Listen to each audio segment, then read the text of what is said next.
Waiting for Tom to join.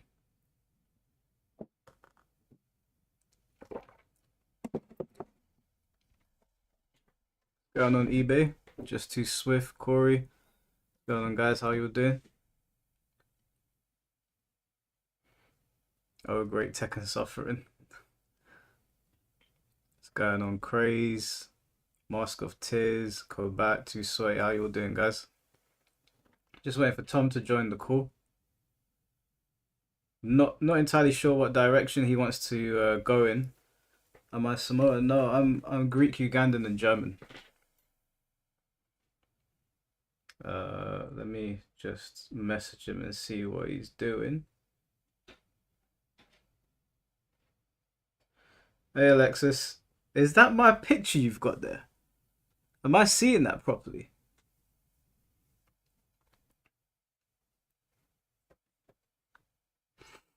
Just chilling here, listen to them go. Thanks, dude. What's going on, Richwood? Just too swift. Let me tweet this out in the Discord.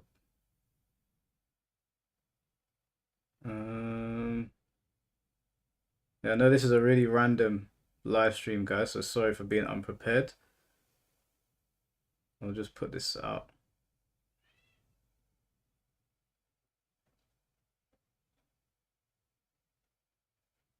I'll show you that. Yeah, no, he don't know why he's gone. Alright, anyway, whilst we're waiting for him to show up.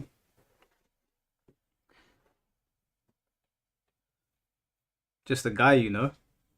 So is a guy that's gonna take you out to dinner, is that what you're saying? Sub-Zero's gonna get nerfed. Didn't they just buff him? What's going on, Napper? Radiant.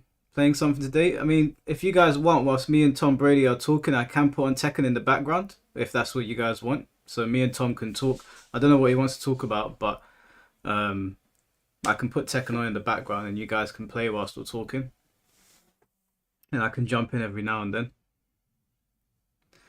I'm about to absolutely shit on MK. I don't know what Tom wants to talk about. I have no idea. He asked me to jump on. I said let's do it live. Given all of the drama that's gone on recently, maybe it can turn into a fun conversation and involve everyone. So we'll see. You never expected me and Sonic to have a back and forth. Just a handsome, light-skinned, long-haired guy that I know. What's going on, Bims? Yeah, no. The thing with Sonic is that like I don't hate the guy. I'm not his biggest fan. I'll be honest, but I don't hate him. There's a lot of people saying that I don't hate him. If I hated him, I'll let you guys know. I hate Johnny Somali. That's a content creator I actually hate. But outside of him, I'm not sure that I actually hate anyone. We had a disagreement. He put his tweet up. I didn't like what he had to say. Admittedly, he was right about a couple of things. When I referenced the Ninja Killer clip from Lou's channel, I should have said that this is what Ninja Killer is saying, but I spoke very matter of fact as well. I kind of took what Ninja Killer was saying, what Ninja Killer said as gospel. That's fair for Sonic to point out. I shouldn't have done that. I misspoke. I can walk that back. I've got no issue with apologizing to people when I step out of line or whatever. I don't believe Sonic, but I'm not against him either. I'm kind of 50-50 on the whole situation. We'll see how it all unfolds. Just going to crash out on T8 rank while talking to Tom. I'm not going to play ranked. If you guys want me to turn on Tekken whilst I'm talking to him, then we can do that. I don't know where he is, though. Let me try calling him again.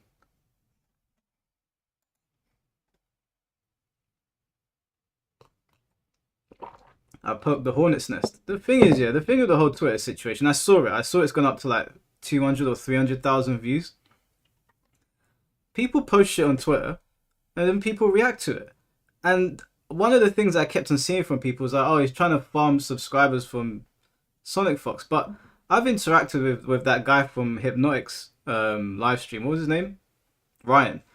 And he's got 3,000. I've spoken to Fate. Fate's an idiot. You know, there's nothing worth of intelligence that comes out of his mouth.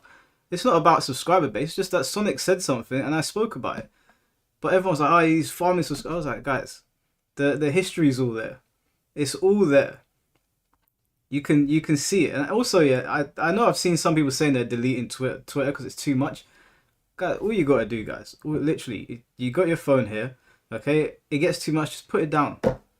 Just put it down. That's all you got to do. No one's got to delete Twitter. I actually really enjoy Twitter. I think it's a very good place to have a back and forth with people, especially with like Sonic Fox. We actually got to speak on Twitter, even though it wasn't like the most cordial conversation. If it was done on Discord, given the way I think mine and Sonic's characters probably clash, it probably wouldn't have got. We probably wouldn't have gotten through so much of the conversation. I also did tell Sonic. I was very, very clear with Sonic. I said to him that the person that has told me those things about you, I'm gonna invite them on my YouTube channel to speak about it. And he took that as like, oh, I was inviting him on. That's how it seemed to me anyway. And I said to him, I'm not inviting you on. I don't want you to come on my channel because I don't think we'll have a productive conversation. Fate, apparently, I was sent over a clip. Fate saying he's made 2 videos about me now. Apparently, off this, of course, he's gonna try and get involved. But apparently, he said that I'm like trying to. What was it? I can't remember now. Something about trying to get Sonic to appear on my channel. I told Sonic on Twitter, it's on there for you to see. I don't want him to come on my channel. I really don't want him to. If it turns into a thing where like he really wants to talk about it, then like obviously I'll open the doors to him. But there's no invitation. But yeah, I don't know what Tom's doing right now. Oh, I think he's here. Let me try and. I can't hear him though. Why can't I hear him?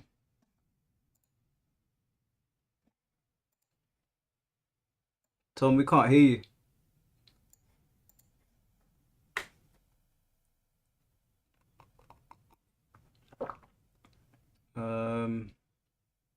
Yeah, I don't know why all the settings are. They're all normal. Can you guys hear him? I can't hear him. Tom, say something?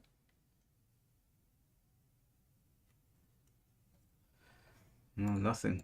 Don't know what's going on.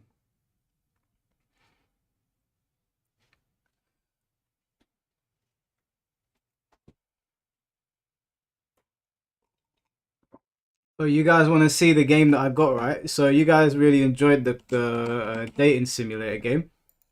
We got another one coming. Let me show you what I bought the other day. Let me see if I can share my Steam with you guys. Right, so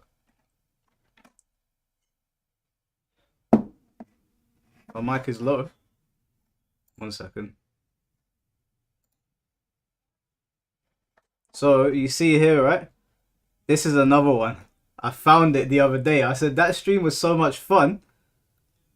I was like, let me get another one. So we got this one here.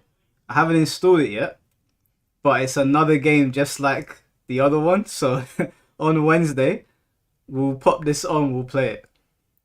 Apparently, this one is more difficult. And do you know what I found out the other day? There was a bunch of endings we didn't unlock. You know, Gran? We said we got the happy ending. There was another happy ending, guys. We fumbled. There was a better ending with Grant. Where Can you hear me now? Oh, I can hear you now, Tom. That's what was messed up. I accidentally had it on push to talk and didn't realize it. Oh, okay, fair enough. That's cool, man. How you doing? Yeah, I'm doing all right, man. How are you doing? Yeah, I'm all good, we were talking about a Korean dating simulator just now, but yeah, where do you, I don't know what you want to talk about today, so I'll kind of just let you lead the conversation. Sure. So obviously there's the MK is done. You know, I feel like the community right now has never been more kind of at each other's throats. You know, because it just kind of feels like NRS is done with it. Obviously, it's a business decision. And yet they just get angry at all of us who have been saying, hey, if things continue the way they've been going over the last year, because you and I have been vocal and saying, hey, listen, if the game doesn't change and they wait an entire year to complete it, and then say, hey, here's your complete game. But by the way, it's bundled with some FOMO $50 package that, hey, now that you come back to the game, don't you want to buy this? People will just turn on it. Yeah. And that's what happened. And now I feel like a lot of people have come at us like, F you, how dare you guys be right about this? And it's just really weird. I don't really understand why people are coming at... have they been coming at you for saying that the game is basically dead? Well, here's the thing.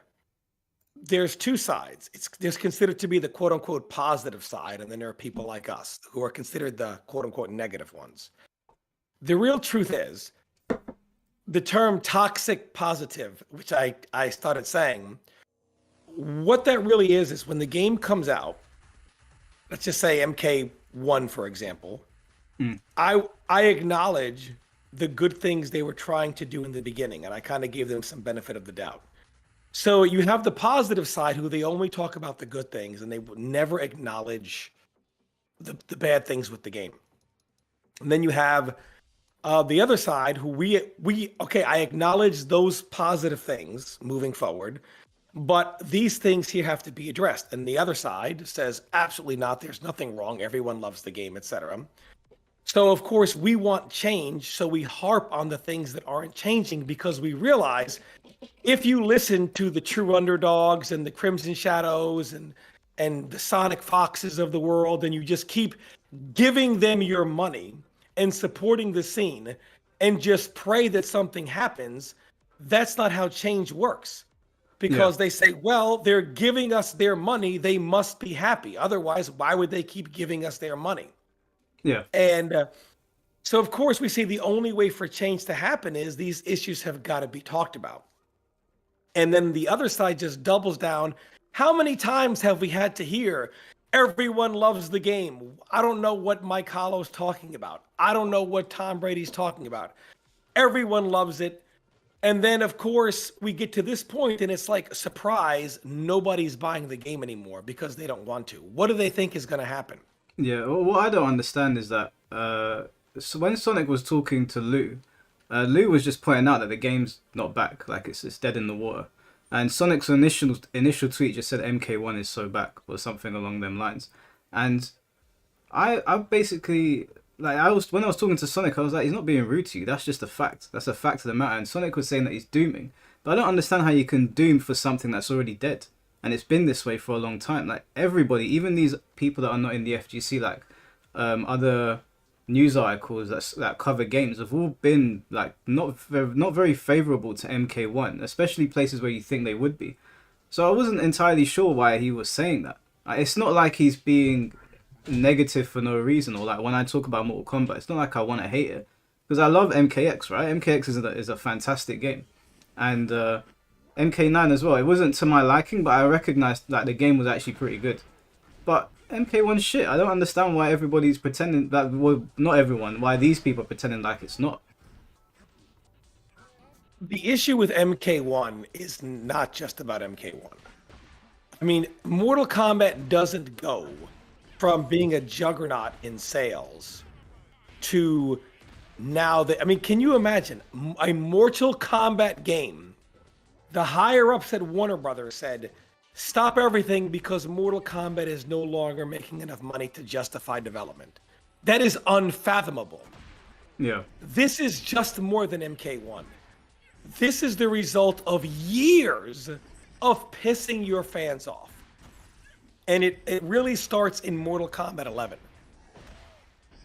Everyone talks about how much Mortal Kombat 11 sold. Yeah. Very few people seem to remember the end of Mortal Kombat 11's life. Not only were people annoyed, but then they were antagonized by Ed Boon, the toxic positive content creators, and everything else. See, Mortal Kombat 11, after about year two, right around COVID, right after that, people were waiting for, because MK11, while launched more complete than our current game, MK1, MK11 was not very complete at all. Yes, the online was good, and it had Shang Tsung's Island, and it had the Towers of Time, but the actual versus mode of the game was not very complete. Once again, NRS had no idea what to do. Yeah. It was originally advertised as it was going to be a custom variation system. When the beta of the game was out, it was a custom variation system. NRS then decided we just don't have the time to iron out the custom variations, so we're going to launch it with just 2 variations per character in the tournament mode. Yeah. Even MKX launched with 3. So while they gave you more, I guess, single player options than MKX, in competitive mode, they gave you less. You had 3 variations in the competitive mode of MKX, and you only had 2 in MK11. The custom variation was not allowed in competitive modes. You couldn't play it in ranked, and you couldn't play it in tournament mode. Then the problem was, it was most of these variations, all the good stuff was in one variation. Yeah. Take Aaron Black, for example. I think Aaron Black's variation 1, there was no reason to ever play variation 2. And over the months, they tried to, spread some of the power to variation 2, and then they introduced variation 3. Well, I know all about this because I was a noob cyber player. I felt so hard done by their system because one of his better variations, in my opinion, some of the moves became useless because you couldn't really do any mix-ups. So, until they released that custom stuff, I was so pissed at MK11 and how they marketed it. And I thought it was dumb as a Sub-Zero player. I was like, so I have to choose either mix with the combo or my slide. Why can't I have my slide? It was more limiting. MKX, the variation system, to a similar extent, you could say the same thing, but it just didn't feel as limiting. MK11 felt like picking Kazuya and Tekken and Namco saying, do you want the electric? Do you want a hell sweep? Or do you want something else? And it's like, well, why can't I have the electric and the hell sweep? And why can't devil transformation be the move that gets switched around, right? They took core moves and made those I don't know, it felt very weird. Yeah. And the game was just very bland, very boring. The game really felt like that. And then they did the custom variation system. But in between that, there were months and months and months of Ed Boon antagonizing the community. What was he doing to antagonize them? For example, people would anticipate, there's going to be some news at the Video Game Awards, and Ed Boon would tweet a little something that might hint to that. Nothing would happen. Ed Boon will say something like, hey, do you guys want to, right before E3, hey, what would you guys want to see? A Shaolin Monks remaster, an MK9 remaster? They kept hinting toward future content. Yeah. You had Maximilian, like, I'm expecting to hear something. You had all the top content creators saying, I'm expecting some news to drop. Nothing ever drops. You had the community watching the whole VGAs, waiting for some news. We get nothing. And he would act and say things in a way that would tease something possibly happening. And then it doesn't. And people were like, how can they be so clueless? And people were very irritated because the game was coming to a standstill. Nothing was changing. Then they did their combat cast where they introduced their 3rd expansion. And it was like, we're going to give you something to custom variations. All they did was and this was considered the most drastic update. And all they did was unlock what was possible in day 1 into competitive mode. The competitive mode of MK11 at the end was possible day 1 in casual mode. All they did was unlock it and say, now you can do this in ranked and in tournament mode as well. That's all they did. Would you put that down to WB rushing them, or would you put it down to NRS just being sloppy at figuring out what they want to do? I would put it to what I said. So in my videos, I said, the reason why nothing happened was it was a business decision. It was most of the money had been made already. Now, unlike Street Fighter and Namco, which at the point that Street Fighter V got their overhaul, their massive overhaul, the majority of the money had been made. At the time where Tekken 7 got their final overhauls and better online and everything, the majority of their money had been made. But that was a fan service thing to build goodwill going forward. Yeah. And it catapulted Street Fighter 6 and Tekken 8's launch. Mortal Kombat, you have Warner Brothers who probably said, well, we already made the majority of our money to really invest in changing what players want. They didn't like the breakaway system. They didn't like how the meter regenning worked, the wake up system, how the custom system was, because you had moves that were very powerful that in some cases were 1 slot, and some moves that were worthless were 2 slots. So really for the custom variation, you either have to rework some of those moves to match the cost, or reslot them to match what they don't do, which of course NRS did not do. So the custom variation system was just very limiting. You had Melina, who had to choose, do you want a straight side, a low side, or an air side? Well, why can't I have all 3 of them? Oh, there's a confliction because they all have the same command.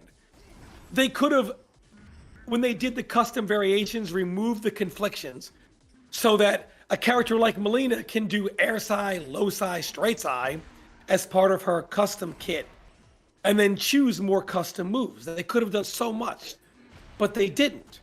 And that caused a lot of frustration because the game still was very limiting to have a custom variation system. Were you getting blowback for saying this, by the way? Yeah, I mean, Mortal Kombat 11, and you kept hearing like, oh, wait for more content, wait, I'm telling you, you had the brusque poets of the world. And I God bless them, I love them, but even he had faith. You know, Uncaged Games, True Underdog, all these people, all these, content creators basically promising content that you got to be patient, you got to be patient, you got to be patient. And I said, the numbers don't make any sense. Financially speaking, what are they going to do? Do a 4th version of the game? MK11 sold what it sold. The 2nd expansion sold less than MK11. And the 3rd expansion sold less than MK11 in the 2nd expansion.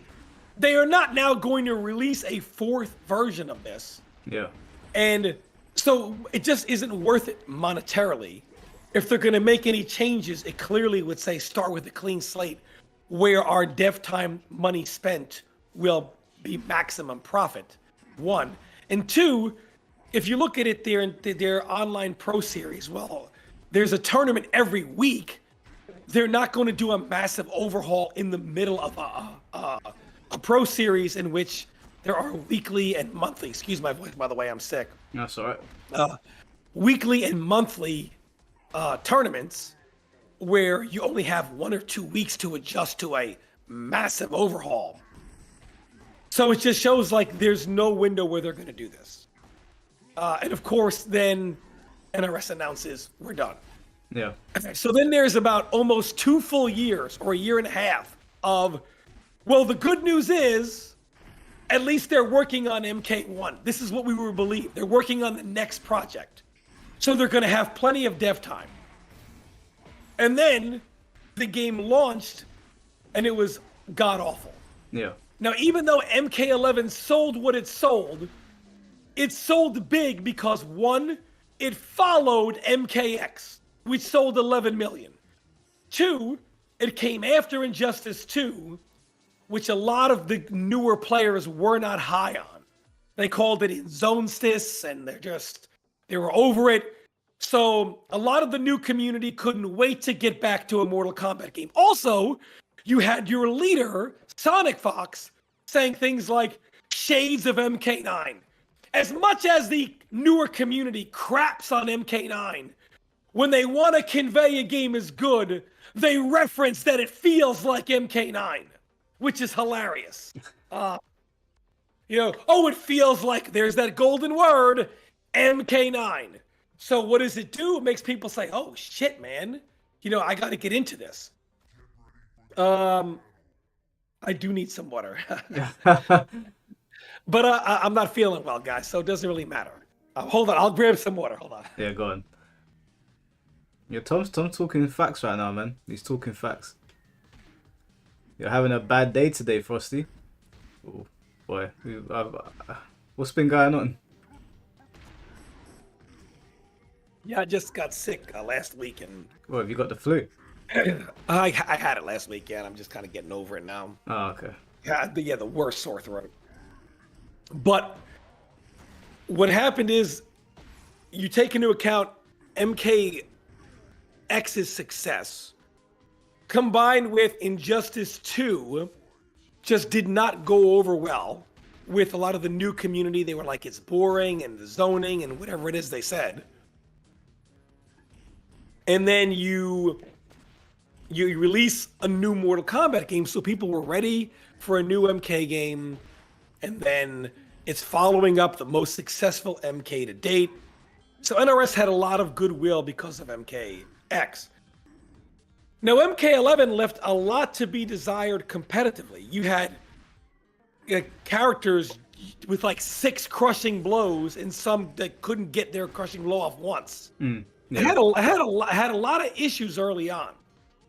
But MKX built a lot of faith, and you could see the custom variation system, so people were willing to give them time.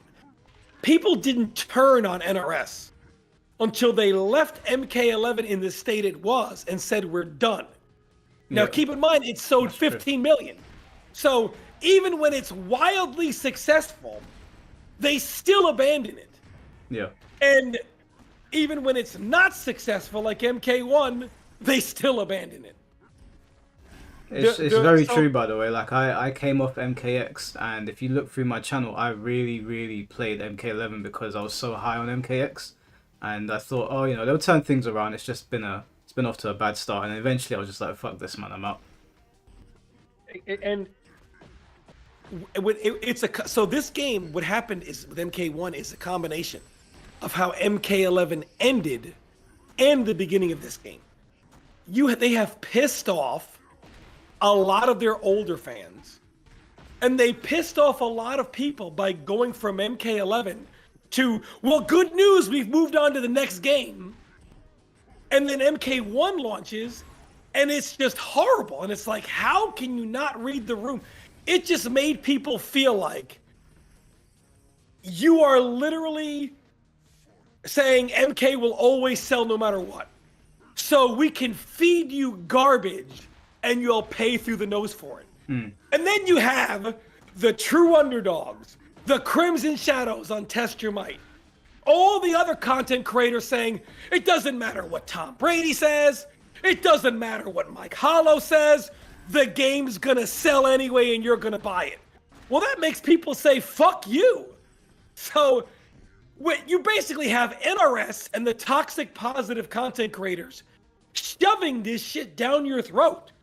So people just start saying, we're not gonna pay for it anymore. Yeah. And that's it. And then they monetize everything. Your skins are $10 and $5. Like, dude, they want you to pay for the bare minimum and pay full price for it. And they don't complete the game till it's 1 year old. Didn't they charge for fatalities as well? They did. And then they say, by the way, now that your game is completed, don't forget to pay $50 for the rest of it that we've added. Dude, unreal. Unreal. There is no way it can succeed. So what happened was Warner Brothers was like, this game is not selling. It's a business decision. And I said this early on. It's reminiscent with what happened to Diablo 3. Even though the expansion, Reaper of Souls, sold well, and it turned over a lot of things, when it comes to continue to expand on the game, Blizzard said, you know what? Too much damage was done. If we move on to another game, we can reap in the profit with a fresh, clean slate. And Diablo 4 is its own disaster. But Warner Brothers, from a business mindset, the word of mouth was so bad on MK1 that if you were really going to do an overhaul, you might as well call it MK2, start with a clean slate, and maximize your profit. And that's exactly what happened. I think it was a spur of the moment decision, because even in Bood, MK11, we're gonna work on this game for longer than any other Mortal Kombat. Didn't happen. This game, hey, we got tons of stuff coming. This is only year 2. It's done. And that's just because Warner Brothers, I think, last second said it's not going the way we want. The money's not coming in. We're not gonna throw good money after bad. start on the new game. You're done. And that's what happened. And it's a business decision.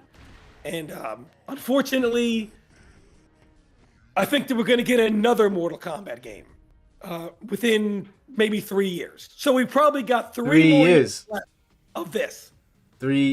Jesus Christ. Well, chat, I'm just not to cut you off, chat. I'm just gonna pull the HDMI out because they're saying the sound has gone funny. So, anyway, continue, Tom. Yeah, I think because if they bring it out in 2 years, we already know that all of a sudden to start working on a new game right now, to build whatever new gimmick system they're gonna do, it's not gonna take. It's not gonna be good enough. Like they have to rebuild everything again. I would say to do it right, minimum 2.5 more years of this game, minimum. But do you think this development team will be able to churn out something like an actual fighting game that has like the nuance and complexities and depth that people are looking for? Or is it just going to be more fluff and more, Netflix style story modes, but no coherence and I have no doubt they'll do a good online again. I reckon they could probably get that well because they've done it before. But in terms of actually making a good fighting game, do you think the current development team can pull that off? Yes, if they just come to the reality. If they were just say, if Warner Brothers said,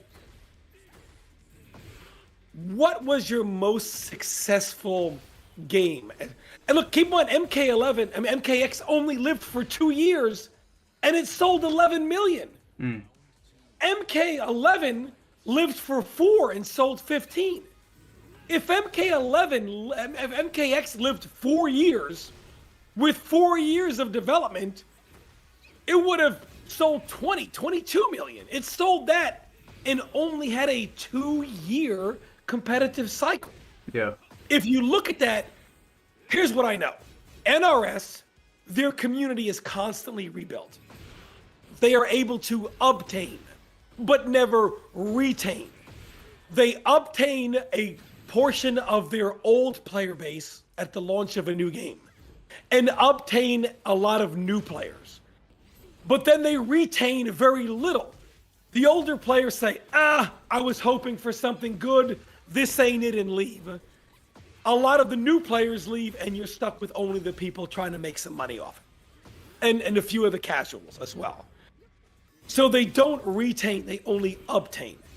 MKX is the only time they retained a vast majority of the old MK9 community. Not all, but most. Yeah. And mixed it with a lot of the new community. You saw some dream matches. I could play and compete against Tweety, who was around, but that was his coming out party as a top player. I could compete against Honeybee. You could have MK9 top players going up against some of the newer players who came in at the end of Injustice. And they were all mixed together. And it was, people loved it. And you also had, the reason why Fatal 8 was so big, I hear people all the time saying, oh, the marketing wasn't marketed right. Yeah. Had they marketed like Fatal 8, Fatal 8 wasn't successful because the marketing, I don't care how much you market shit. When you put shit on, people say, well, I paid a lot of money for shit. Look at how much Jake Paul versus Mike Tyson was marketed. People looked at it and they either came away with, it was rigged, which I feel like, or does kind of feel that way. Or that didn't live up to expectation. MKX lived up to how it was marketed. The people watching the game loved it. Yeah. You could have marketed MK1 as much as you wanted to. The game, they would have said this game is shit when it came out. No amount of marketing was gonna save day one MK1. Impossible. Yeah, I remember how MKX was. Wasn't MKX the one that had Chop Suey as well? Yes. Yeah, I remember when that dropped, and even people that I know that are not interested in Mortal Kombat were like, they suddenly became very interested just off that trailer. So they did a very good job of MKX. MK1 was. I remember when when MK11 and MK1 were both coming out, and I remember being at Coco London. They did MK11 at Coco London here in Camden, and no word of a lie, my friends were there with me. I turned to them and I said, this game's gonna have some serious problems. And I had the same reaction when I saw Mortal Kombat 1. But with Mortal Kombat 1, because I was so angry at Mortal Kombat 11, I was basically trying to be like one of them toxic positive content creators. I was like, oh, everything's okay, it's fine, it's the week one, it's whatever. And I think after like 2 weeks, I released a video and I was like, this game is shit. And I've felt that way about it since day one. But apparently it's gotten a little bit better now, according to some people I've spoken to, but it seems a little too late. Yeah, and I think I hear all these people talk about now, oh, the game is so balanced, it's so this, it's so that. They say nobody wants the obnoxious power of MKX. That's a lie. It seems like that's exactly what they want. Because, oh, all people did was cry about MKX. Sure, they did. While they were on their flight to the next tournament. I mean, yeah. So have you discussing, because I know you were on your channel recently saying that you're not going to be talking about Mortal Kombat anymore. Is that just Mortal Kombat 1 or Mortal Kombat in general? Just Mortal Kombat 1 because, I mean, look, at month 3, I said, it's over. After month 3, I was like, what's going to happen is people don't realize how far behind this game is. They're going to wait an entire year to complete it. And it's not going to happen. What are you talking about, Tom? It sold 3 million in 3 months. It's on fire. Yeah, eat shit. Yeah, it's on fire, all right. On the shit pile. That's where it's on fire. It was so obvious. It was so obvious the direction it was going. Yeah. This ain't my first rodeo. Like, I've seen this before. I'm old. So I've seen this a million times. Mm-hmm. I'm like, well, this is the direction it's going, and they were just banking on the Mortal Kombat name, selling it. Yeah, that was my same thoughts as well. Yeah, and the problem, when you look at, and to transition to the Sonic Fox stuff, Sonic Fox, every day, he'll say, oh, I'm going to call this stuff out if I don't see it. All of MK1, every patch, oh, it's in a great place now. Next patch. Now it's better than it's ever been. Next patch. Now it's really better than it's ever been. Next patch. Now it's really better than it's ever been. Shut up! I mean, like, for me in MK9, I fell out of graces with NRS because I was on the player side. Yeah. Meaning, there were clearly issues with the game. And I never defended them. In MKX, I never defended the issues. I never defended NRS. Combo Breaker. Yeah. Combo Breaker, 3 characters had block infinites. What is NRS patch? The Ice Clone. And it feels like it's intentional against you and Sikander at this point. Well, there was one player, I forget his name, Sonic Fox, who was on Twitter every day crying to nerf it. But so for people that say newer players don't complain about stuff. But really what happened was it was a bad scene at that Combo Breaker. Pig of the Hut was going up against MIT. And MIT, so Raiden, by the way, Raiden won that first Combo Breaker. Yeah. A tester who had just quit the week prior. He was hitting Pig with forward 1-2 over and over again. It was a 6-frame mid. Kenshi couldn't challenge it. Even if you did it down 1 and traded with forward 1, because it was 0, Raiden got a full combo on you. So Pig is just sitting there getting block infinited, and he turned to Paulo in the crowd and said, what am I supposed to do? In the middle of the tournament, right? On stage.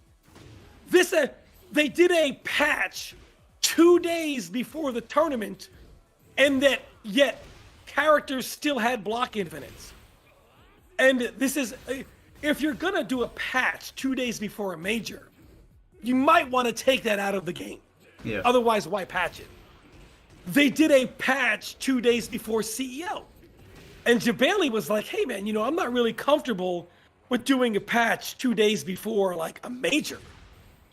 NRS's thing was, well, this way you don't have 8 Tanyas running around. Good job. We only had 6 in top 8.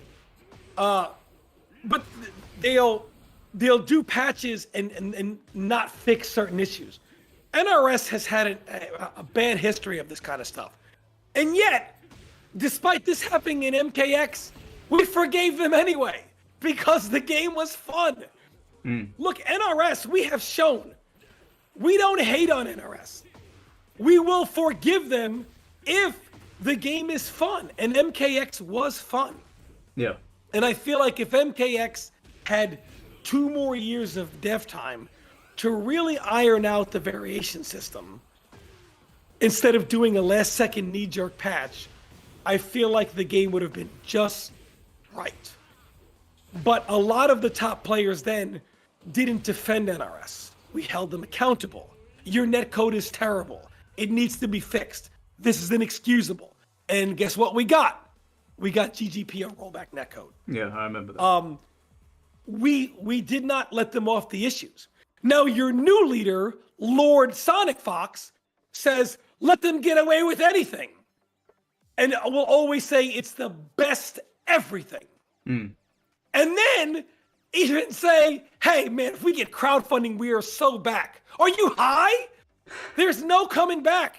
Your tournaments barely exist now, numbers-wise. You're getting the stuffing beat out of you by a Street Fighter game that came out 25 years ago. If Street Fighter 6 at EVO got beat out by, had like 600, 700, 800 people less than UMK3, they wouldn't say, we back, boys. You got beat by UMK3, a game that came out in the 90s. Mortal Kombat 1 gets beat by Third Strike and they say, oh, we're back. Who says we were dead? Are you stupid? Are you stupid? I mean, like, it's so bad. It's so bad. At the end of go back and watch some of the last MK11 tournaments offline. Yeah. You have Aquaman going, oh, and who says this game is dead? You! By saying the game is dead. When a game is alive and well, the commentator doesn't have to say, and who says this game is dead? That's very true. Because nobody thinks it is. I mean, like, and this is the end of MK11. Like, who says this game is dead? Oh, okay, I got you, man. And even now, people make comments like, "In the game is very much alive." When a year into a game, people have to remind you that the game is still alive. It's a bad sign. Yeah. When a 15-year-old boy goes to the doctor and the doctor tells the parents, he doesn't say things like, well, this is how much time he has left. Because it's assumed he's got plenty of time. If the doctor were to say, well, he's got plenty of time left, it's usually a bit. They say that when you're older to assure you, even though you're 65 years old, you got plenty of time left. You're in good health, right? Because it's this game and the way the community does not read the room very well. Yeah. And so right after it's announced that this happens, it's like, oh, crowdfunding and we're so back. Oh, this is the best game since whatever. And again, what do? They summon the name of a great MK game. MKX vibes. First it was, it reminds me of MK9 with the movement and the dash blocking. Now the game is so good it has MKX vibes. That's what they do. They throw in that trigger word they summon the ghost of a past great MK game. And Sonic Fox, as the leader, does not hold MK accountable. So to NRS, if you got Sonic Fox saying, Ed, this is the best thing ever, they're like, oh, this is great. The most notable player is saying that. And it just trickles down. Yeah. You got your content creators with 500,000, 900,000 plus subscribers. Then you have your best player saying XYZ. Of course your best player is going to say that. His money depends on it. Of course he's going to say, don't change anything. I'm winning. Keep it right where it is. No, that's fact. That's true. Yeah. That's very true. Oh my gosh, man. And listen, I can tell you right now, Sonic Fox does not have any influence as far as direct control. So I don't think Sonic Fox. Look, I was a tester in MK9, Injustice 1, and MKX. Yeah. We are able to, keep our input. Like, for example, when Scorpion got nerfed in Injustice 1, that was a lot of the top players making a direct plea to Ed Boon. This has got to be touched. This is the problem. So we're able to suggest things. But NRS can choose or not to choose whether to take it. So does Sonic Fox have a direct line to Ed Boon where he can call him up and say, Ed, I need certain things done a certain way? No. However, if he does say things are not acceptable, it matters. If he says this is the best MK of all time, it matters. This is just the truth. Can I ask you then, just because obviously this was like the big talking point between me and him, why do you think Ninja Killer said that to Lou? Because Ninja Killer was very like direct with what he was saying. Because you're saying that he doesn't have that kind of influence, and what Ninja Killer said is basically the opposite. So where has that come from? Because Sonic Fox told me it came from Sikander, but I heard these things back in the MK11 days. So, what being someone that's worked with them before, where do you think that came from? I think that just came from overall perception. It seems like they don't care what anybody except Sonic Fox says. Like Ninja Killer may say something like, there's no the defense is terrible in this game. Ninja Killer has said plenty of times. But then Sonic Fox will be like, no, the game's fine. This is good. It's the most fun, whatever. And that seems to be the overall talking point. Look, Kombat, Ninja Killer, a lot of other players have talked about this is no good. This is no good. Anybody can just do whatever they want, anytime they want. But none of that stuff ever gets addressed in the game. So do you think if Sonic tweets something specific, it's more likely to be looked at and addressed by them than if another top player did it? Let me give you an example. In MK11, there was a bug called analog drift, in which you'll be doing moves and then your move doesn't come out. This was talked about by J360, who brought it up the first time. Vendetta brought it up. And then even J360 found what the bug was. Analog drift. Nobody cared. Excuses. Then Sonic Fox one day says, hey, there's this bug going on. And everyone acknowledges it, and then it's fixed. But people talked about it for a year, and people just said they were excuse makers. The Lord himself does something, and then it's like, oh, yeah, it's... And also, it's tough because the community feeds into this too. You take... People will say something is a certain way. In other words, if a top player today says a character is too... When a player says a character is broken today, they don't necessarily mean oh my God, this is better than MK9 Cabal. What they're saying is by the current system, it is too easy to enforce this. Take Homelander.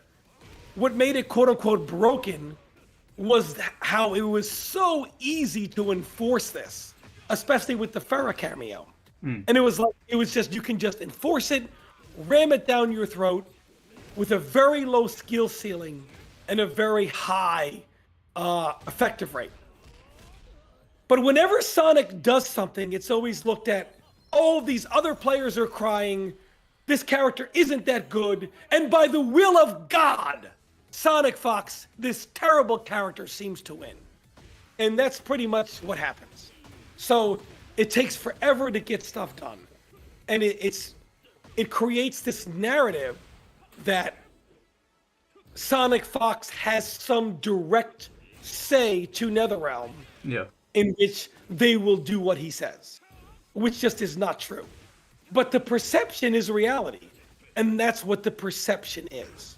So are you saying that it's an indirect like influence, or are you saying that like I'm just trying to understand, because obviously I took what Ninja Killer said as very matter of fact. If Sonic Fox tweets out something is broken or whatever, are they more likely to look at that because of the sway he has in the community, or are you just saying that it's just a perception that's been built up? Yeah, so people look at it differently. When Ninja Killer said that, people interpreted it as Sonic Fox has a direct line to NRS in which he can say certain things need to be changed, and they'll look into it.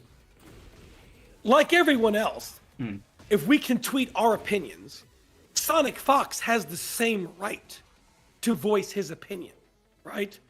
So if he voices it on Twitter, and NRS on their own volition chooses to take that more seriously, that's not on Sonic Fox. That just goes back to NRS are fucking stupid.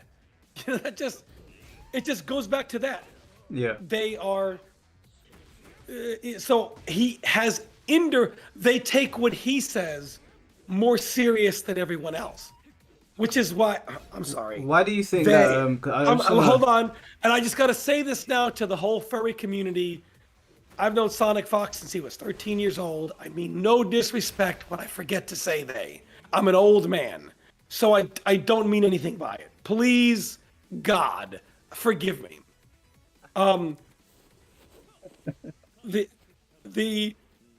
What I'm saying is wait, did something just happen, or what? No, you just know how it. I mean, come on, man.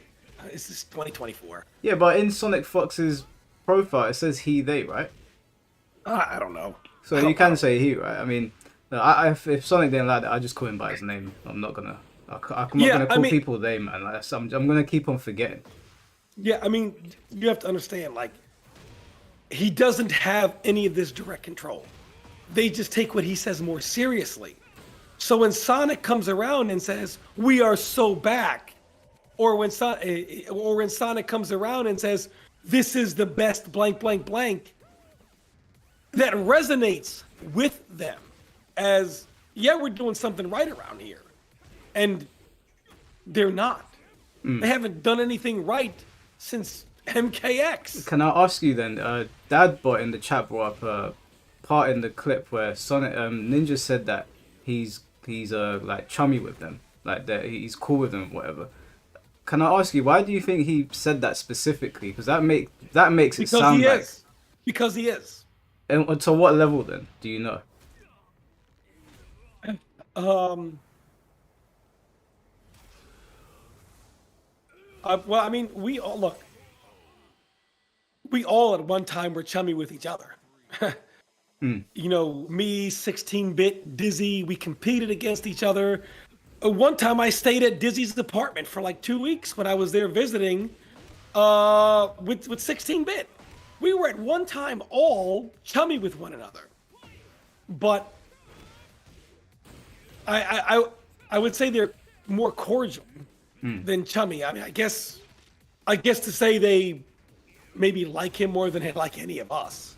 Yeah. But a lot of that is because the biggest shill on God's green earth is Sonic Fox. Now look, there have been times when Sonic Fox has say, "You better clean this up or I'm done." But then they patch the game and he goes, "Yo, this is so OD," because he still talks like a 15-year-old. "This is so OD that this is the greatest thing ever."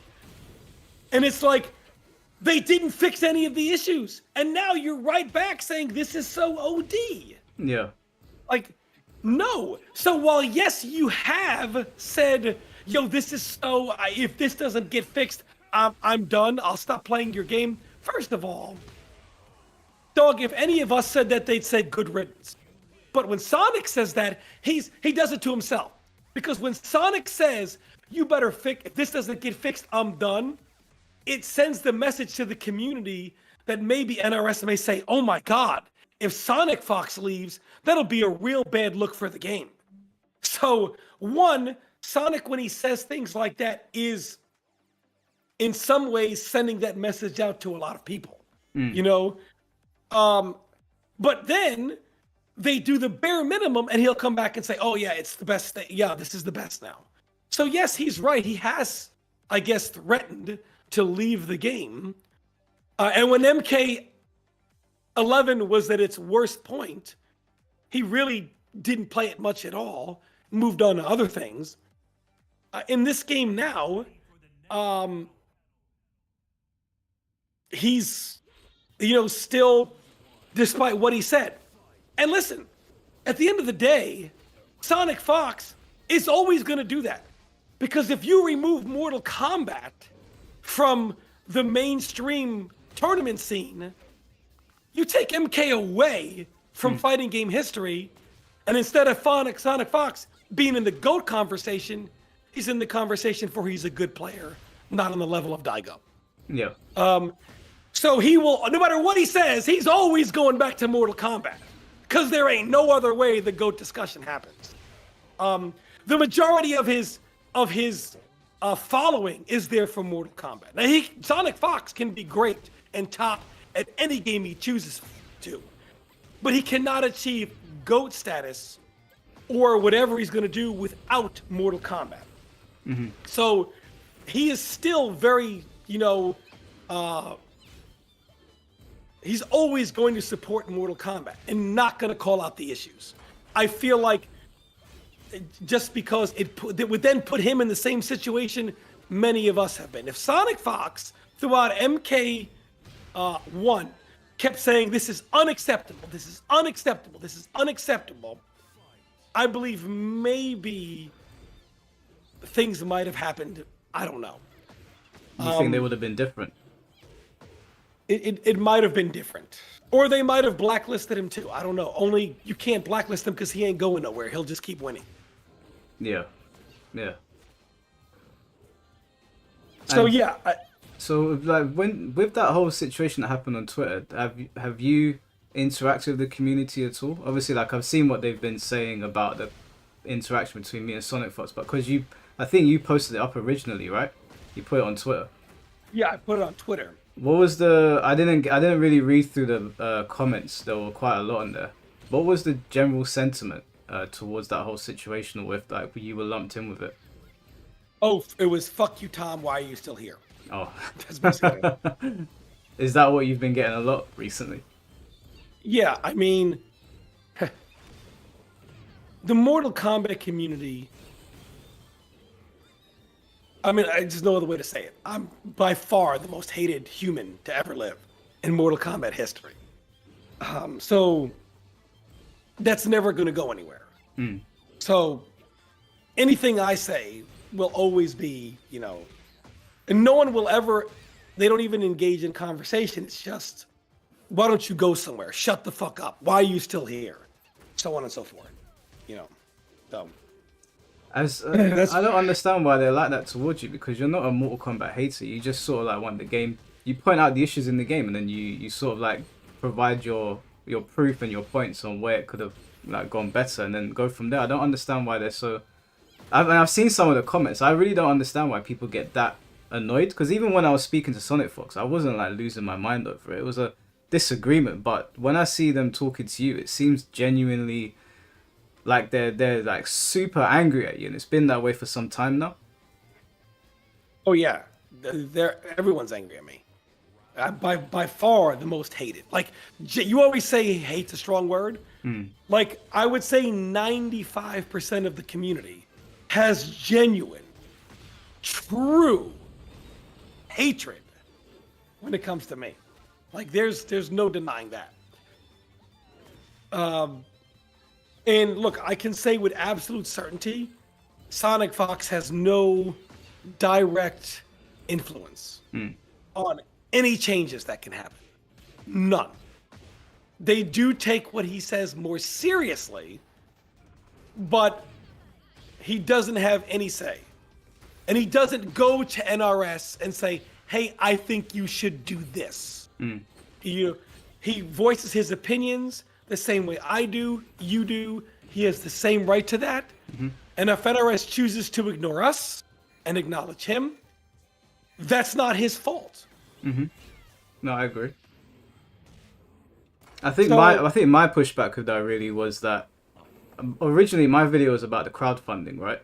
And when I saw it, I was like, well, Sonic's just gonna win, and everyone's pissed off at Mortal Kombat 1. Why would we fund this? He's just gonna win.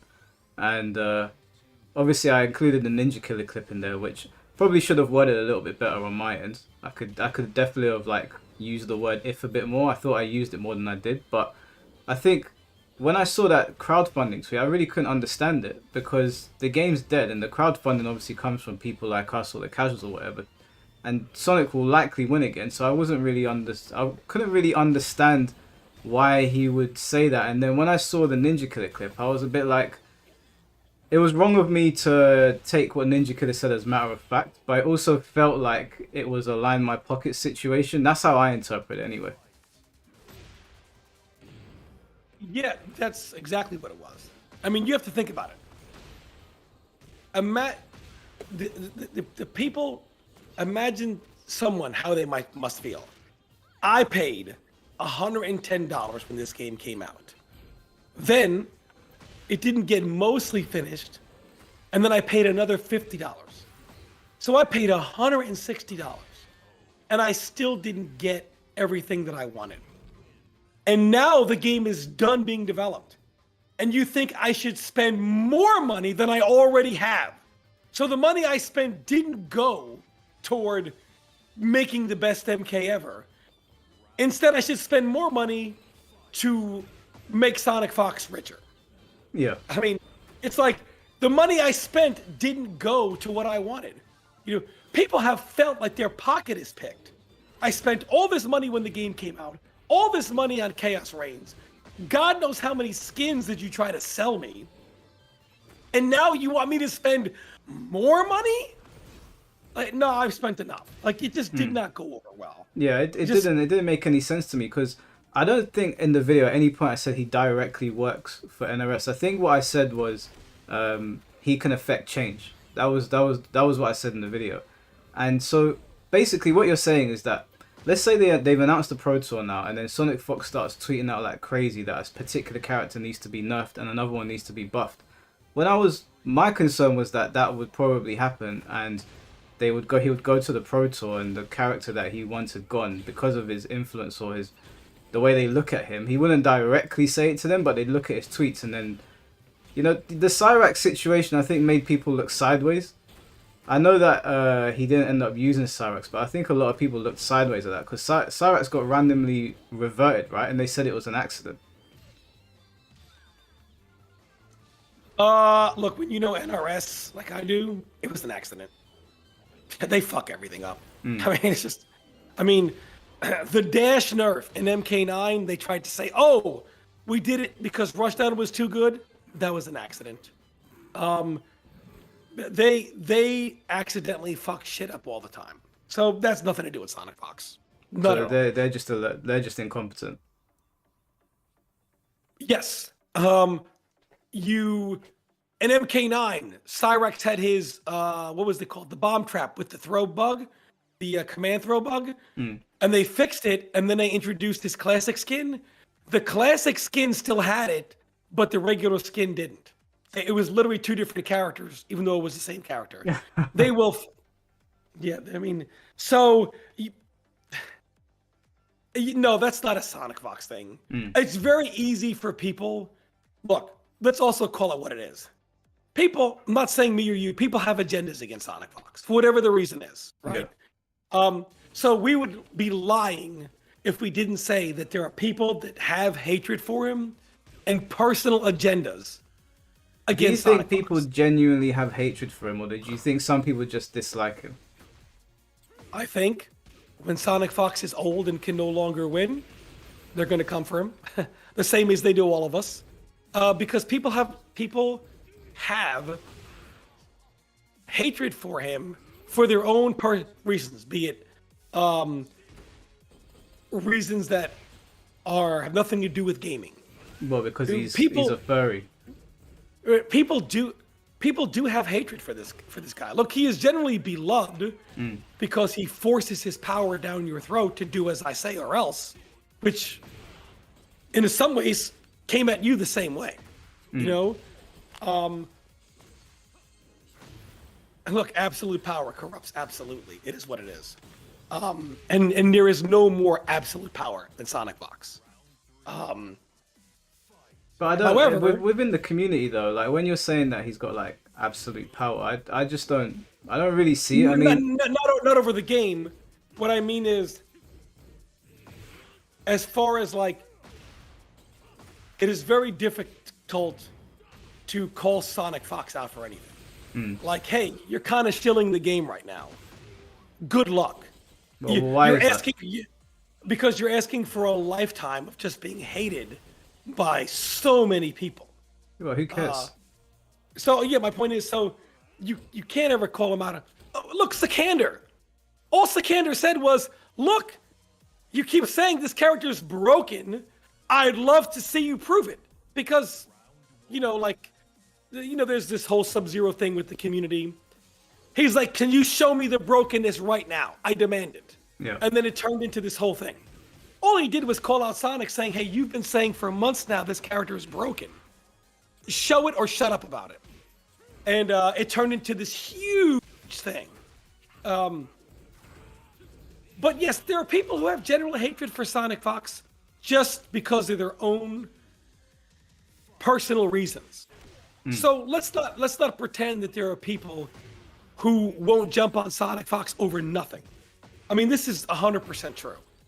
So there are people who, even with me saying that there is no way Sonic Fox has any direct control over any changes, and he doesn't, privately hit up anyone at NRS and say, hey, this should be done, and they say, hey, Sonic Fox was saying this. That's not what happens. And no, I don't believe that no matter what Sonic Fox says going forward to this Pro Tour, because look, now if they do nerf Havoc, somebody will say, oh, they nerfed him for Sonic. Look, whether Sonic wins or not, I mean, whether they nerf Havoc or not, Sonic is still going to win anyway. I mean, period. So they're not nerfing him because of Sonic, and Sonic Fox is not asking him to be nerfed to benefit Sonic in any way, shape, or form. That's not true at all. If it shapes up that way, it'll look weird, but no, not at all. But how many times has this happened now where he's asked for a character to be nerfed? And I'm not saying it has happened, but I'm just asking you, how many times has it happened where he's mentioned the character and then they've been nerfed or they've been buffed? Has there been like is there like a line of events that can be followed, or is it just a couple of instances here and there? Let's see. The reason I'm asking is that at some point, like if it was a situation where it was a reoccurring thing, because I don't know how many times it's happened. I only know of the Cyrax thing, and I can't remember if someone was talking about Joker and MK11, but all I know is the Cyrax thing looked very suspicious. But if it kept on happening, then, at what point would we turn around and go, why is it every time he mentions a character being nerfed or buffed, they get nerfed or buffed? So I don't know if you know if it's happened more than once or how many times it has happened. It has not happened very often. At all. Not at all. So is the Cyrax one the only one that looks weird? That he asked them to keep it, you mean? And it was kept. Not even that he asked them, because you're saying he didn't, but just the perception of it. That's the one that people bring up more recently. Are there any other instances where it looked funny? Well, here's what happened with Cyrax.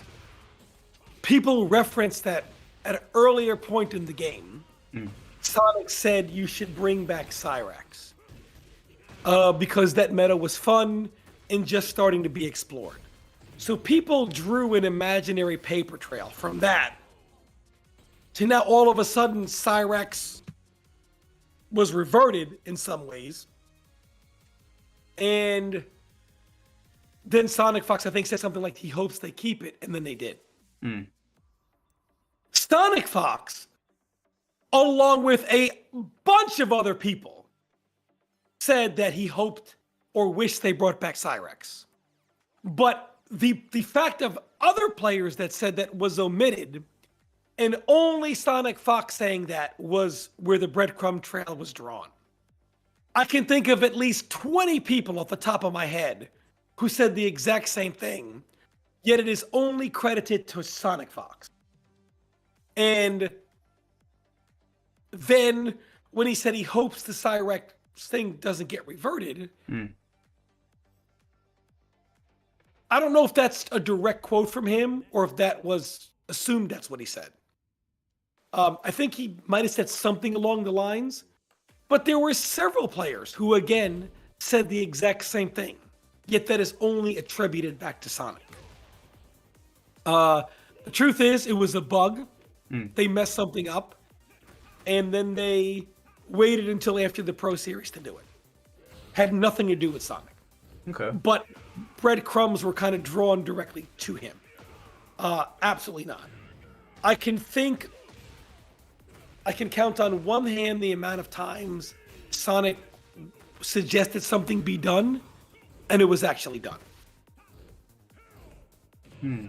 Okay, and do you know anything about, because I didn't know about this. Well, I did know about it, but I don't know about it in depth the way some people were speaking about it. But I saw someone on Twitter, a group of people on Twitter, and maybe even like a YouTube video about Joker in MK11. I think someone made the assumption that, or someone said that someone on the Kombat cast said that Joker was made with Sonic Fox in mind.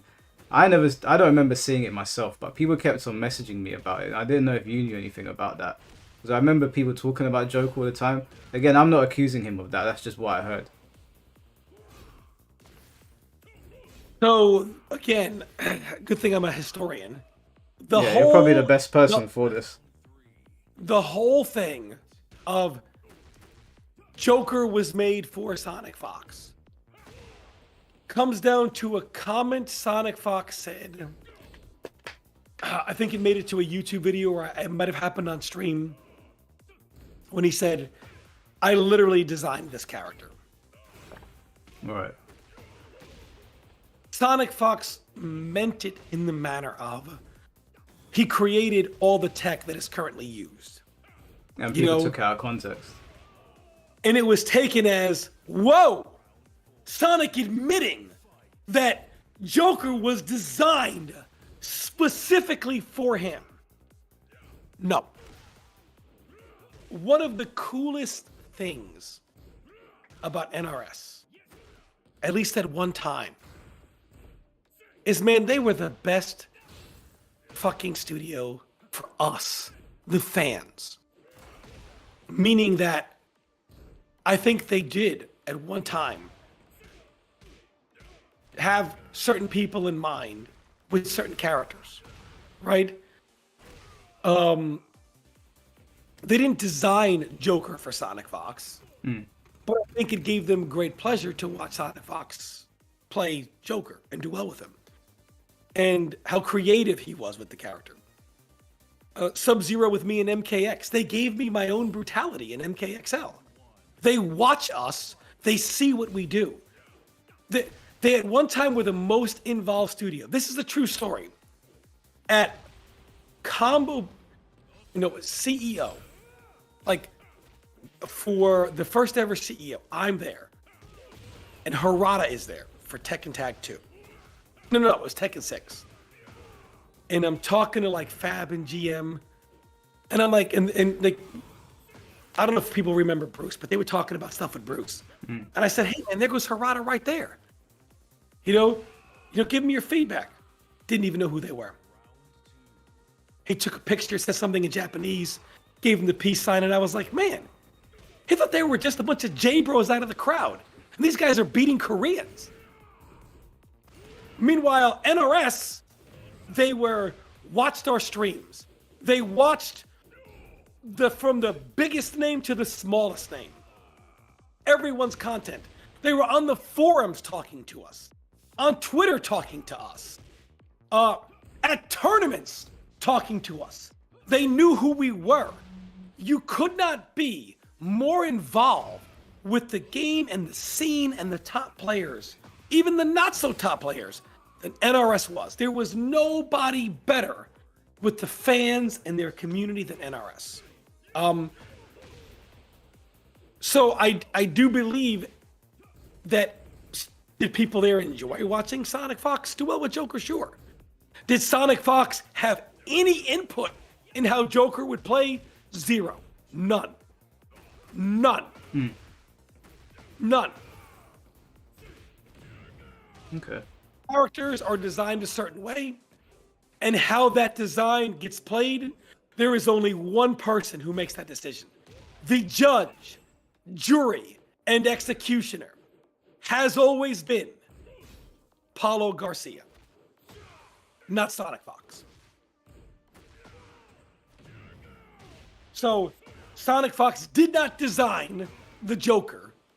Somebody else designed him. Mm-hmm. And how the Joker plays was not designed by Sonic Fox. He came up with it, but that is not how it came to be. It was something that was taken out of context. And then it spurred the Joker was designed by Sonic Fox for Sonic Fox. Yeah, that's what people were saying on Twitter. I did say in the video because someone sent me a message saying, "Are you the one that started this?" And I said to them, "Of course not." So I mentioned it in the video that I did not tell people that Sonic Fox designed Joker. I thought that was pretty ridiculous, but I thought it was worth mentioning because enough people had brought it up to me that it was worth dispelling. And I can tell you right now, NRS has a policy. You must sign something to get any type of real early access. To get any type of testing, anything like that, you must sign something that says you are not allowed to compete for the first year. After Dizzy won the first combo breaker. After that, going forward, every other game, if you are involved in the testing process at all, any type of early access, you must sign something that says you cannot compete for a year, including Sonic Fox. So when he says they offered and I turned it down, he's not wrong about that. If he had any type of early access advantage, he would 1000% be banned from competing. Okay. Well, that's good to know. It's good to know that, and it's good to get that information out there, I guess. I would still love to ask Ninja Killer why he said it so matter of fact, but I don't know. I haven't had any communication with him. But I'll take your word for it. Well, I'm pretty sure. Again, it was a vague comment. He said, if Sonic Fox says something is whatever, more than likely it's going to get touched. What that basically means is they take what he says more than anyone else. You know, Ninja Killer, for example, Ninja Killer has never said this stuff better change or I'm done playing the game, right? He did say though that if any of us guys say anything, it's whatever, go back to the lab. Yeah, of course, exactly. Go back to the lab. Ninja Killer has said several times the defense is whatever. I've also echoed the same sentiment when it comes to defense. What do they say? What is he talking about? There's plenty of defense in this game. So Ninja Killer stuff it's like brushed aside. So above, Kombat has been saying the same thing. Oh, how long has Kombat saying the ease of use and everything with the assist and just kind of do whatever the assist, it's very low skill ceiling, very easy to use, and a very high effectiveness. You don't have to be a very high level player to exploit some of this stuff to its maximum power. Only because you just have to hold it. You know, the defense against it is like, it is what it is, do whatever, hold it, next game. Yeah. And it doesn't seem to get taken into consideration because a lot of that stuff is still in the game. But Sonic says, oh man, this feels great. Oh, well, it feels great. And people will point out that Sonic said XYZ, but ignore that, look, even Ninja Killer, Ninja Killer and Loose Streets talked about no defense, yada, yada, yada. No one brings that up. They only bring up the point where he referenced Sonic Fox, which just goes to show you, if Sonic Fox is not involved some way, shape, or form, nobody gives a fuck what you have to say. Ninja Killer himself said in there about the defensive options, about how ease of use things were, right? Loose Streets has talked about it. Kombat has talked about it. A lot of people have. It gets brushed under the rug. Brushed under the rug. Why? Because Sonic says the game is fine. Are you saying brushed under the rug by the community or brushed under the rug by the developers? Or just everyone in general? Both. Everyone in general. Yeah, I can see that being the case. I mean, if I'm being fair to the situation, I saw Sonic Fox's crowdfunding comment, and because it was him, I immediately jumped on it. But I guess Sonic Fox doesn't realize people are angry. They're angry. And here's the worst part. Here's why people are so angry. The toxic, positive content creators have for months, a year, been shoving down everybody's throat who says something isn't right. Something isn't right. Well, what you doesn't matter. Say doesn't matter. You're a hater. Nobody cares.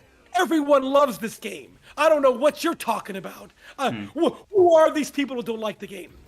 So when it finally comes out that Warner Brothers even says, we're done, you got a lot of people who had to be fed shit for an entire year saying, I was right, fuck you, this game was shit. And now even Warner Brothers is telling you nobody wants to buy it anymore. You got a lot of angry people. Yeah. The toxic positive content creators, all right? And I don't care, no matter what they say about me now. Hey, True Underdog, show us those numbers about the secret numbers that Mike Hollow's wrong about and I'm wrong about. Look, let's be honest here. A couple of months into MK1, they couldn't wait to beat their chest about, look how well the game is selling. You don't hear that shit now? Because nobody wants to pay for this garbage anymore. Period. You can say whatever the fuck you want about me, Mike Hollow, all these other people who bring this shit up, but you know what you won't say? This game is selling so well, they're doing another season. They ain't doing that shit. This shit is over. Can I ask you a question, Tom? Why do you think it is? Because obviously, following this whole Sonic Fox situation, I've noticed that the Mortal Kombat community, whatever's left of it, they're very, very tribal when you speak about the game. But when you look at Tekken and Street Fighter, and like my channel's riddled with Tekken content where I've criticized the game and the monetization, and the Tekken community seem to be a lot more responsive. It's like, yeah, this is kind of shit. This shouldn't be happening. But when you speak about Mortal Kombat, it's you're dooming. It's this, that, and the other. Why do you think that is? Because I don't see that coming from the other communities. I see it really concentrated to Mortal Kombat. The toxic positive stuff? Yeah. Well, that's because NRS will blacklist you. Right? So the problem is, and I'm not trying to go in on True Underdog, I don't know what he really feels. I don't know what someone like Uncaged Games feels, or Super in some ways, or so many other people, just because, or Dynasty. Look, they've already blacklisted Dynasty, right? People, you have to toe the corporate line or off with your head. Period. That's just how it is. So they just feed you this toxic. Tweety always uses the word doomer and doom and gloom, right? People don't want to seem negative about the game. So they're always trying to be positive about it for their content because nobody wants to be seen as quote unquote negative. So the reason why I bring up some of these bigger names is because they're the biggest content creators. Yeah. If you had, and I watch True Underdog's content. I actually like it because I feel like he wants to like the game. People like Super want to like the game. Everybody wants to like it. All the big names want to like it. But at the end of the day, It's just not good. So when you have these toxic positive content creators, and by the way, I don't consider Super one of them. He just kind of like, stays out of it, states his opinion. Yeah. What's fun, what's not fun, No, I've always thought Super's content is really good. Yeah. Send me with Uncaged Games, love his content. I like True Underdog's content as well. But you have a lot of people who are just way leaning toward there's nothing wrong here. We post numbers about how not as many people are playing. They make videos about, well, look at these secret numbers that I found, which show more people are playing than ever. So hey, this game is more alive.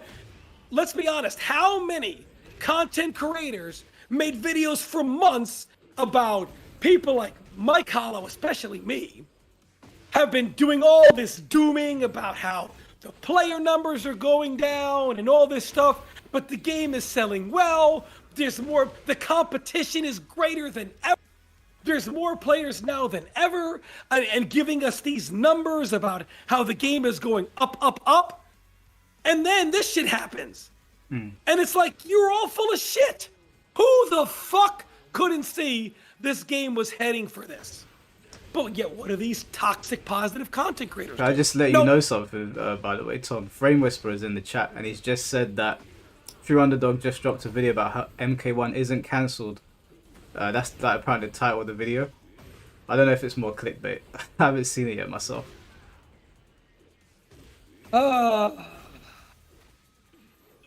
I do a Trump imitation. You might as well call me that. The Donald Trump of the Mortal Kombat scene. It's basically me. I don't think. I don't understand the dooming phase. Dooming phrase. What does that mean? Like, are they saying that we're creating content to tank the game? Like, I don't really completely understand it. So, let me give you a couple of things also. There's a reason why no one has ever debated Mike Hollow. Let me tell you why. Because when they try to debate me, they always either do ad hominem attacks or will say, oh, Tom just wants MK9 Ice Clone. But they can't use those talking points with Mike Hollow. They have to just talk about the issues. And because they don't have any ad hominem attacks they can do, he's not hated like I am. And they can't say, oh, you just want this, like they can say about me. They must debate the issues on their merit. So nobody will ever debate Mike Hollow because the numbers aren't on their side. I would be happy to talk to anyone, by the way. And I don't think I'm untouchable. I know some people, I've seen some people saying, oh, Mike thinks he's untouchable. I don't think that at all. And I also think I was wrong in some of the things I said in the first Sonic Fox video that I did, but I already addressed them in the second one. So for anyone that's listening to that, I don't think I'm perfect. I don't think I'm untouchable. I'm happy to debate anybody, and I'm happy to be wrong and say sorry to people. But when I do ask people to jump on and debate me, I always get met with a no or yeah, we'll talk about it. It never happens. Yeah. And I'm not saying you do think you're untouchable. I guess there's some people that are going to say that. Yeah, they interpret it that way. But it's like we acknowledge positive. Let me give you a great example.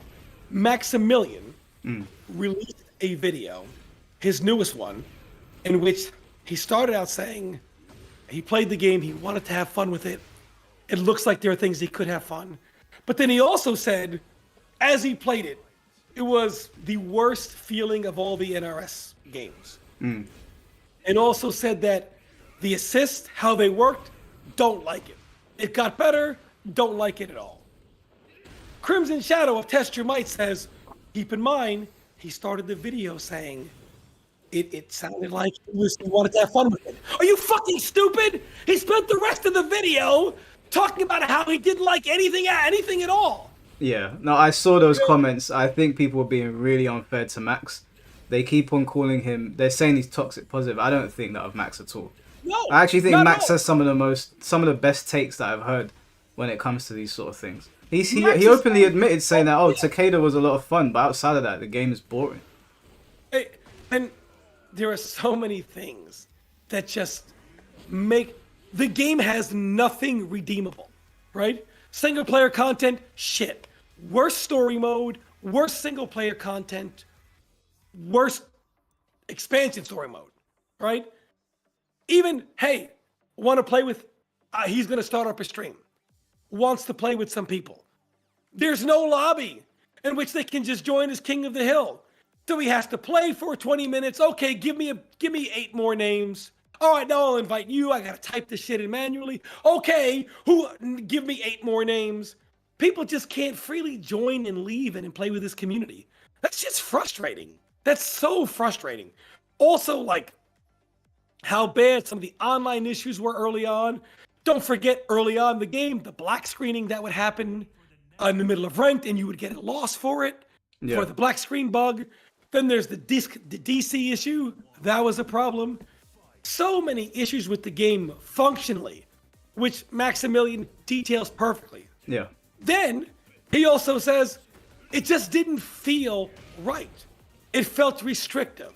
How the assists were done felt like they put restrictions on. Also, how they go about it, I didn't like it. It didn't feel right. So not only did it have a lot of issues with its functionality, with its online play, but it also had issues with just how the game feels. So what he's saying is, a lot about the game, you want to have fun. Mm-hmm. The game makes you want to love it. But then there's all these things that make you not. But all people heard was, and it's not even Max, it was the toxic positive shills that said, you see, even Max said he wanted to have fun. Shut the fuck up, that's not what he said. He said he wanted to have fun, the same as Tom Brady, the same as Mike Hollow, but all these issues were a problem. These issues were a problem. But also, the people that are negative towards Mortal Kombat as well, they heard what they wanted to hear too, and they went after Max as well. I saw a couple of people saying that Max is toxic positive, which is ridiculous. Like, the problem Max is that people they tune into they'll tune into the first 30 seconds of the video and they'll already start leaving comments about why you're an idiot. And obviously, being someone that uploads almost daily, it happens. And I'm like, okay, it's fine, you know. I mean, you're kind of feeding the algorithm, but at the same time, like, why don't you just listen to what the person has to say? Because their argument could change halfway through. But people are in there comment on his videos saying that he's toxic positive, and I know they haven't watched the whole video through, and it happens all the time. Correct. When they say he's toxic positive, not at all. Maximilian has always been very, very much just states his opinion. He doesn't really care about being positive, negative. He's just going to give you his opinion on how he actually feels. Yeah. And I do want to point out that some people were saying, oh, he's being positive so that he can stay in the pocket of the developers. I don't know if these people have seen the size of Max's channel. I don't think Max needs to say what people want him to say at this point. Max could kind of bend the conversation to his will if he wanted to. Theoretically, right? There's nobody that's bigger in the fighting game scene than Max. Max could do that if he wanted to. Yeah. But he's not that. He's not that. He's not that guy. He's not that kind of guy. No. So I just think Max was just telling you how it is, and a lot of us feel that way. The difference is, for me, I just get tired of seeing this over and over and over again. It's NRS has. I want you to, for all people out there who are saying, oh, somebody's being negative or whatever the point may be, we're just telling you like it is. The only way to get change is criticism. Yeah. There are many, the toxic positive content creators will tell you that you should be supporting the game and building your scene. But the problem is, if you don't talk about the situation and the issues, and you just keep giving money hand over fist, and the tournament scene is blowing up, NRS is going to say all things are good. The only way to get change is change must be forced. If companies can make a killing off of you without changing anything, they will. No company will say, give me all this money, and then out of the kindness of my heart, I'll change something. No, you have to force change. And we try to do that. And that's where the toxic positive content creators come in. No, you should just be going to tournaments. Like all the signs were there. Mm-hmm. When you hear the top content, even our top players, what do they say? I won't waste my money traveling. And the toxic positive content creators say, of course, they could just sit at home and make money on YouTube. Mm-hmm. Punk can do that, but he goes to tournaments. Punk makes more money off YouTube and streaming than he does tournaments. Why does he go? He loves the game enough to compete. You have our best players who won't travel for $10,000. Keep in mind, Mike, don't forget, there's not enough money on the line. Mm-hmm. $10,000 ain't enough money. So, but what people... I do think a good game to point to is Smash Brothers, because Nintendo basically abandoned them, and putting all of the degeneracy that goes on in that scene aside, they've supported that game on their own, and people turned up for that game. People have been showing up for Melee since I was in like primary school, so it's because people genuinely love the game. And Smash, aside from all the things that have happened recently with the community, it's a good game. Smash is a really, really good game. It's a lot of fun, and it's got a very good game. Yeah, you can play at all kinds of levels, and it just operates well. So they've shown up for their community for years, and they've done it on their own. Nintendo abandoned them, right? They're not evil anymore. It's gone. Foxy says no game is worth traveling for 10K. For 10. What I $1,000 because it's 5K at best. No game is worth traveling for 10K. 10K so Foxy says no game is worth traveling for 5K at best. I'll travel for 5K. If I thought I was good at it, I'd travel for that. These are words of people. Well, I've traveled for free when I used to travel for Soul Calibur. I went all around the UK. I can promise you, in Foxy Grandpa's personal life, he spends money on things where he gets no return. Because it's called a hobby. He enjoys it. If you are playing Mortal Kombat for anything more than a hobby, rethink your fucking life. Yeah. Well, I just to answer him. I just went to Greece for Tekken. I went out. I booked to go to Road of Olympus and compete at Tekken, and I knew I was going to get whooped. But I even though I've got issues with this game and its system, I still love Tekken. So I would travel. I would travel for free. I don't mind traveling for free. I don't because I work a lot. He's different because for Foxy to come over here is so it's not like taking a flight from like New York to Florida, right?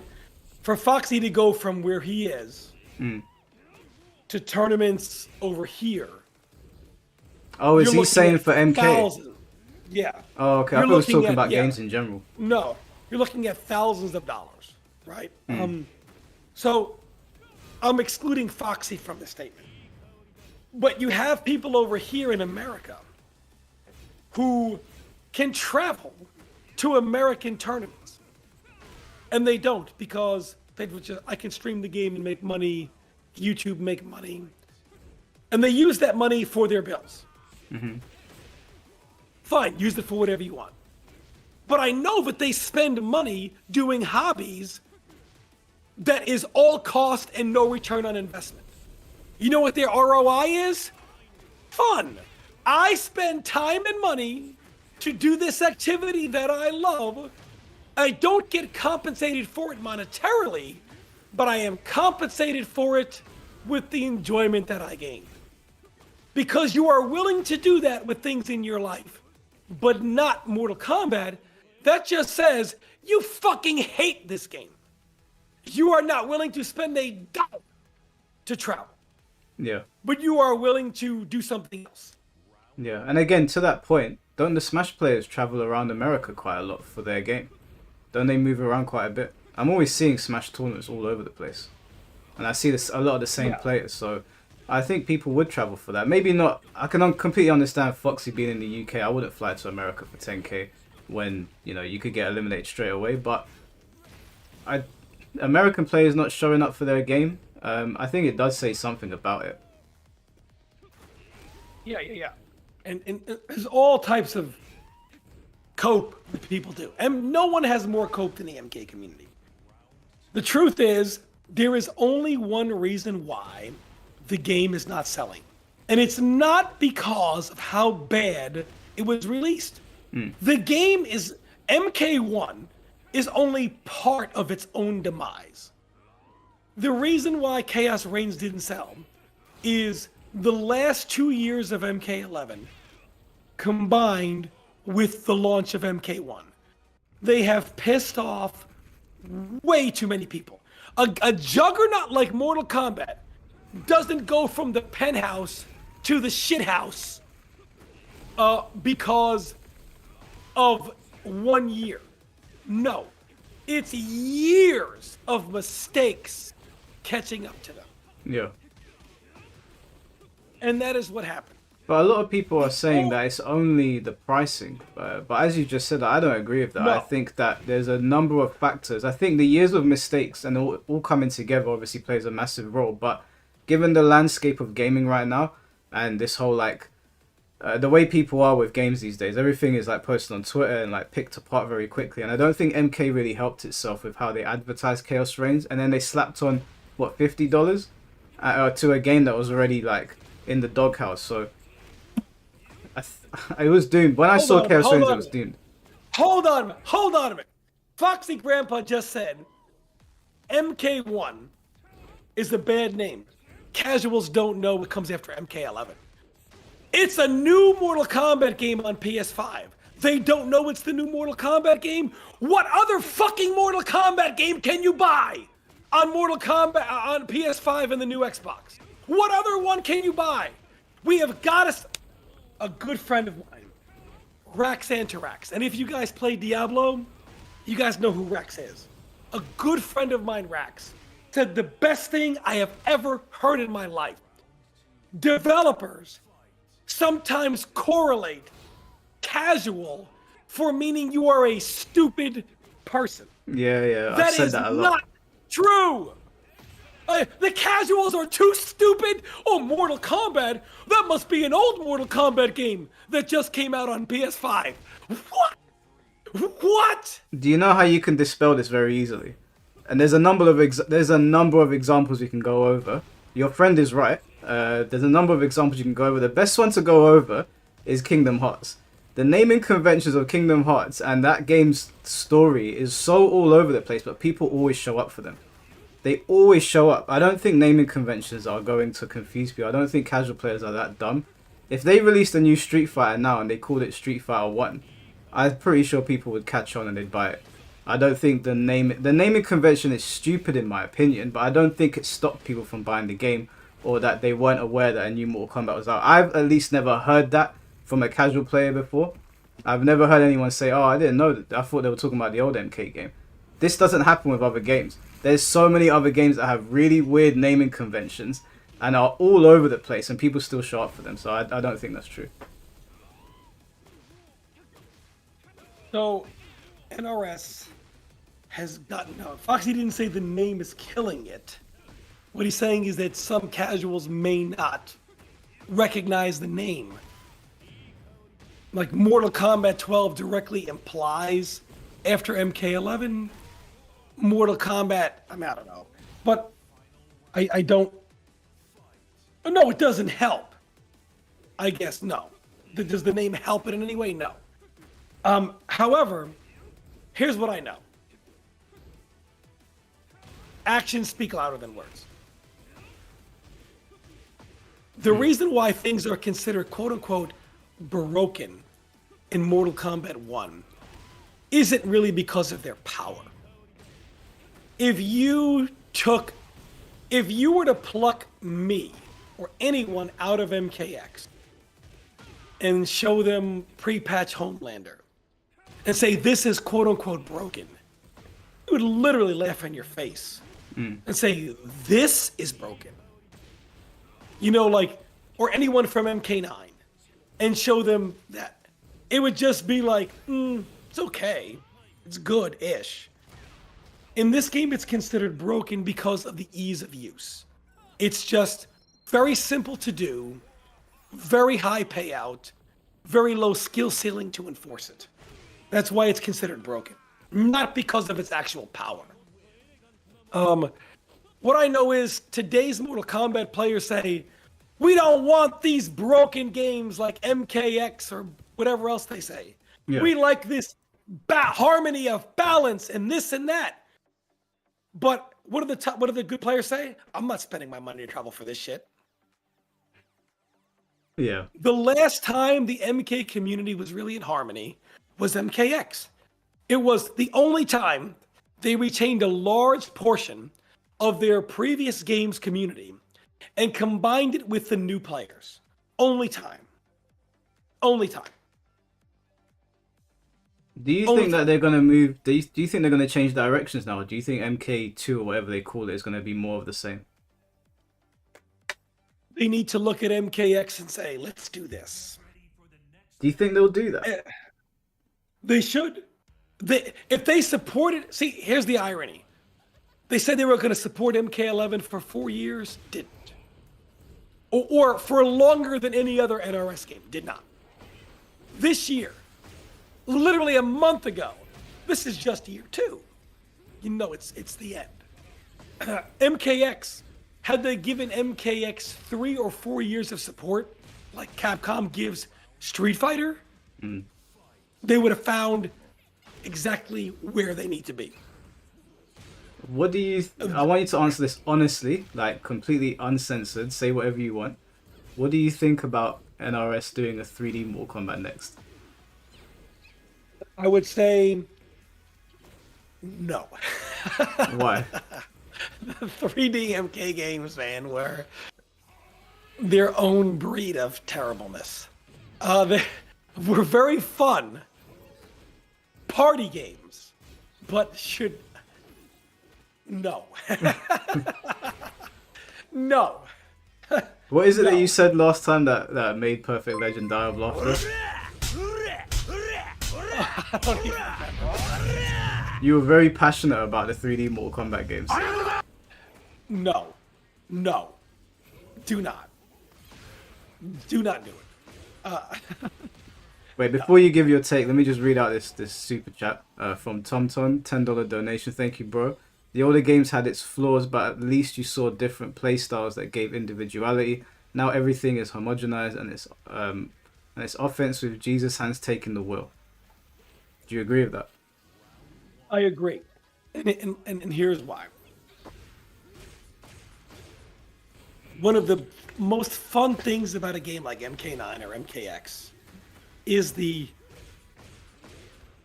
ability to create. When Alien got released, I was losing every day on stream to Dragon specifically. 40-0 every day. Yeah. It was like, wake up, take my daily beating. 40-0. 40-50 games straight. Damn. Right? Alien was brand new. And I'm like, my chat was very much like, it's over. This character's busted. Sub-Zero can't do nothing. And I'm like, well, I'm clearly making mistakes. There's no way I'm doing everything I can do. So after weeks of getting the bejesus beat out of me, I came up with a strategy where I was able to say, can I invent a scenario in which I have the advantage? And I found it. And we tested it. Only set I've ever won. It was by one game, 2019. Then he labbed it, and then he went back to beating me every time again. But then I was losing like 30-18, 30-16.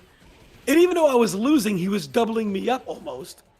I went from losing 40-0 to winning a set to then losing by like a 2-1 ratio or like a 1.8.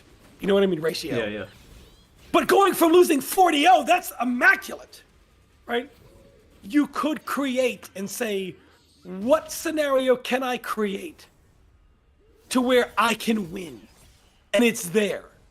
even I didn't play MKX much after the final patch, but Foxy used to always do this thing to me, which just it used to piss me the fuck off. I would do something in a clone, and he would just orbiting hat and break it and get rid of it, and I hated it because he would always remove the clone from play. And Foxy was such a great player to play because he was very smart. Very difficult to find someone who can analyze fighting games, the intelligence level of Foxy.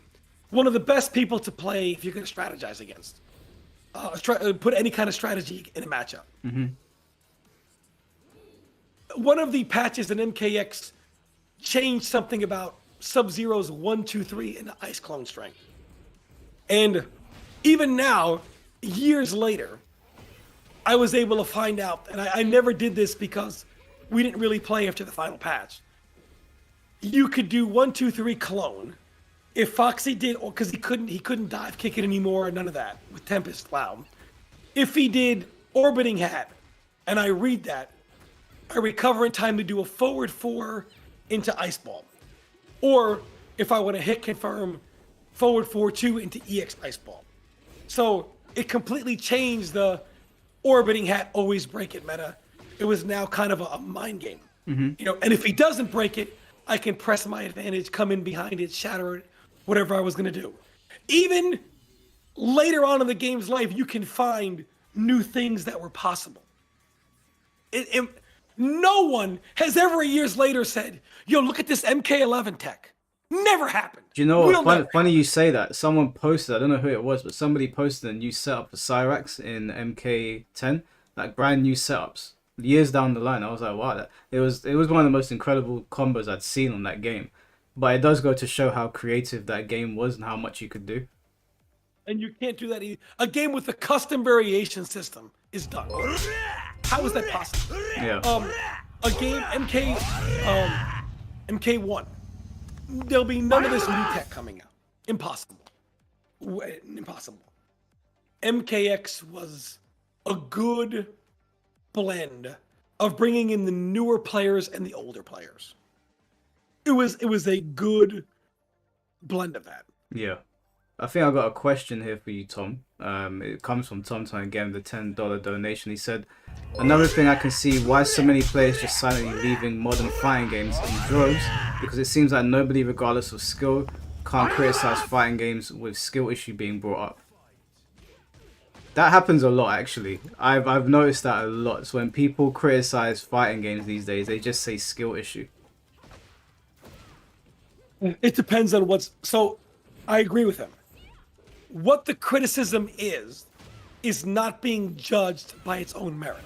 So let's say TomTon brought up something that he brings up a point, and he says, hey, I feel like this. Rather than actually reading and listening to what he said and engaging it on its own merit, people will say, I don't know who that guy is. It's an automatic skill issue, and dismiss it. Yeah. Even so, there are times in which someone does say something that's a skill issue. One, rather than dismissing them as skill issue, educate them as to why what they're saying is wrong. And then if they still just say, you don't know what you're talking about, say, okay, skill issue, we're not talking on the same line of thought here. However, if they are talking about something that is a legitimate issue, has nothing to do with skill or experience, you should engage that on its merit, instead of saying, because it's you that said it, anything you said is a relevant skill issue. Huge problem. He's 1,000% right. Yeah, I've even seen people saying it about Arslan now, and Boxy says sometimes things are skill issues. 100%, there are people that just complain. Right. Sometimes there are. Yeah, some people don't want to laugh, but the minute you open up a discussion, like I remember I made my Tekken 8 tier list a couple of months ago, which now a lot of players, the game hasn't been patched, nothing's happened. A lot of the top players, their tier list looks very similar to mine. But when I made the tier list, being a Feng Wei player, I couldn't believe the blowback I got. It was crazy. I was sitting in bed reading it, laughing, and everything was skill issue. And I was like, damn. And so I opened up a stream to have a conversation about it. It was almost impossible. There was no conversation to be had, and I don't really know why it's gotten like that because it didn't feel like that back in the day. You know, back in the arcade days, it didn't feel like I didn't hear skill issue to everything. There was more of a discussion. Yeah, because if you're in the arcade, the only people that are there conversing with you have a vested interest. They spent their time and money to go there, and their time and money to continue playing. So they are more than likely to engage with you. When you're online, I think you've had so many people who have no idea about fighting games arguing over nothing that I think has just irritated some players. So now they just judge every name they don't know as this is that same random guy who will argue with you who doesn't understand, and they're very dismissive rather than actually taking into consideration what they're saying. Yeah. So I feel like online, what has social media made better? Dating, it's destroyed it. Video games, it's destroyed it. You know, developers don't even know what to do because anything a developer does is broken. Anything they don't do is boring and bland. You can't do anything. You can't. Social media has a terrible. I think fighting games would be better if developers did a think tank situation rather than ever listen to social media or ever read a word of it. Mm-hmm. Yes, do you think media. Do you think it's made fighting games worse than the actual products? I agree, TomTom. Yes, I believe it's made fighting games worse products. Look at MK1. Another reason why it sucks is you can't engage in conversation. Yeah. Like I cannot tell you. I miss the strategic conversations I would have at offlines with Foxy. We'd go to Denny's, be me, Foxy, and Madsen, and we would talk about stuff. Strategically, it was good, enjoyable conversation. I look forward to it. Always did. Now, you go on and talk to people, everybody's carried, every character is broken. How dare you lose to me while you're carried with that character? You've experienced that in Tekken. Yeah, it's so like, annoying, dude. Like, I genuinely like having conversations with people, but as soon as I open up a conversation about Tekken and, like, what might need to change, oh, shut up, you play Feng. I was like, alright, I guess. I don't know what to say after that. What were you supposed to say? I mean, it's terrible. And even for practicing, it's terrible. Like, online it should have made everything better, and it's made it worse. Yeah, 100%. Unfortunately. Do you know what's funny though? When I've been to tournaments, talk to people, people do not behave like this. Like, I went to Greece the other day for the Road to Olympus, and I spoke to some people, and we were talking about balancing the game, and I spoke to quite a couple of them, and it was really pleasant. Like, I don't feel like I could have that conversation online, and they all knew I was a Feng player. They some of them knew who I were, and none of that stuff came up.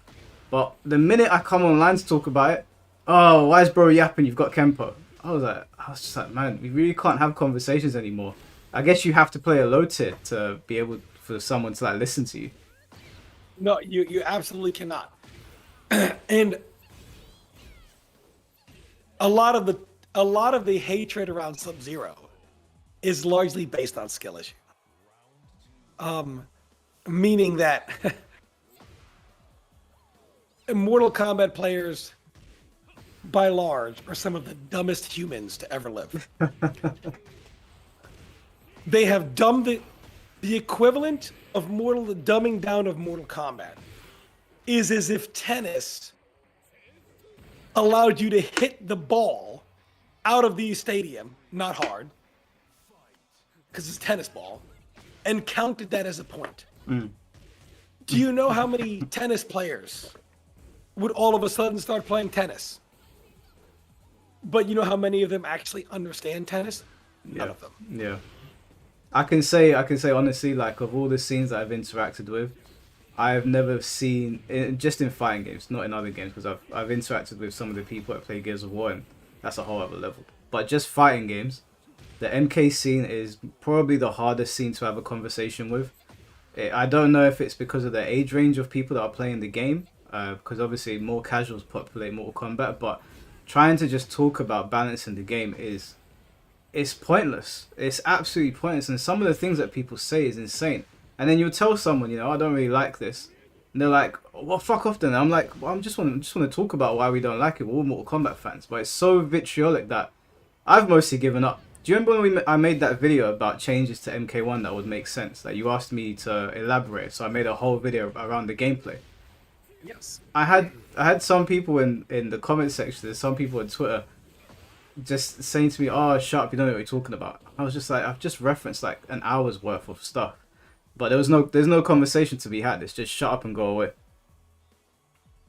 Fighting game developers have got to stop making people who have no business being competitive players feel like they should be competitive players.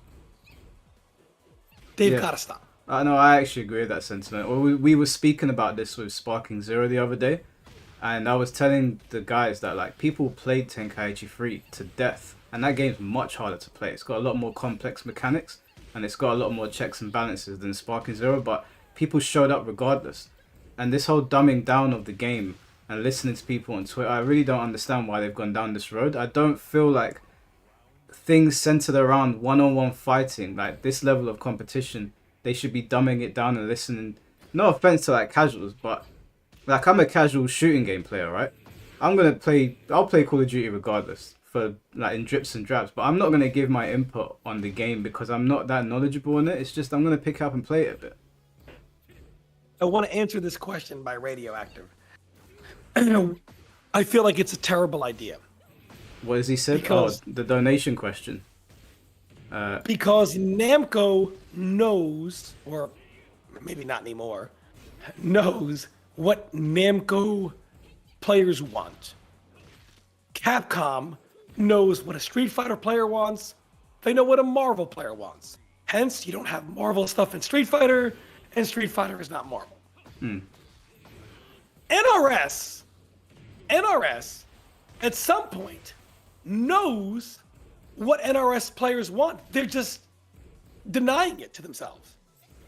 NRS players don't want Street Fighter. Like, you have people now who say they want the newer players. We're tired of all this broken shit. We want a balanced game with footsies, with whatever. Okay, you supposedly have that now. What do they say? I'm not traveling for this shit. But then you give them... The people you're attracting now are not Mortal Kombat people. You're attracting the wrong crowd. People who are not going to stay around and are not going to travel and they're not going to compete. Mortal Kombat has always been about obnoxious power. Obnoxious. That's what it is. That's what their fan base is. Period. Yeah, that's how I've always known it as well. Nobody watches Mortal Kombat to say, oh man, I can't wait for this slow-paced back and forth. And this is why it's so entertaining. I'm going to bring Foxy Style. Foxy Style is very strategic, very defensive. No matter how fast you want to play, he finds a way to make you play at the pace he sets. And when you play a game like MKX, that's not easy to do. But he does slow it down. Yeah. So you look at that and you say, this is entertaining. You know, or a slugfest between two players. They could both be playing the same characters, and neither one of them looks the same. Their setups aren't the same. Nothing they do looks similar. You can still see the skill shine through. As quote-unquote broken as the game is, the casual player cannot access that level. You have to be a certain level to really abuse that on the high-level player. Yeah. Thompson said, when people say fighting games need to be dumbed down for a wider audience, I think they want more spectators for a slow funeral. Thanks for the donation, bro. Yeah, I that mean, does make sense in a way. yeah. So MK, they need to go back to what Mortal Kombat was, what MK players want, and you'll bring back a lot of those old players, some of the new players, and you will build a Mortal Kombat scene in which it's not always out with the old players, in with the new players. New Yeah. MK, okay, now out with those players and back with some new players. Yep. No, I agree. They keep on rebranding and just alienating their player base. The variation system, I don't know if that was a good idea, but MK, and you see this, they even in their own product, they believe that when you have to rely on a gimmicky system, you are basically saying that our product is not solid enough to sell. So we've got to mask that behind a shit ton of quick DLC and a new gimmick every time. A new shiny gimmick. And that's what they've done. So, in your opinion, then, what do you think needs to happen with Mortal Kombat in the next one, whatever they call it? What do you think they need to do to make it a success? Take MKX and build off it. Just work off the MKX framework. So bring back variations. I think they have a better idea of how variations should work now than they ever did. You think? Let me give you an example. Sub-Zero. Ready? 3 variations. One has clone, one has puddle, one has ice shower. The 3 don't need to be combined. Kung Lao. One has like the low hats, kind of like buzzsaw, right? And like fast spin, that kind of stuff. And then one's got like more some of the dive kick shenanigans that he used to have, and one has more like the old style of teleport. Yeah. Well, they all have versions of it. They act differently, right? Or maybe Kung Lao is a bad example, but like you can do this to characters. You can. You have enough moves. You have enough moves. And do you think they go 1v1 or 2v2 or something else entirely? I think they go 1v1. Do you think it's good to have the 2v2 system in there like MK9 to give people choice? Or do you think they're spreading themselves a bit too thin? MK9, it was done like a bonus mode. Right? Sure. But I think it should be designed around a 1v1 game. And then you could play tag for fun and let the shit hit the fan. Yeah.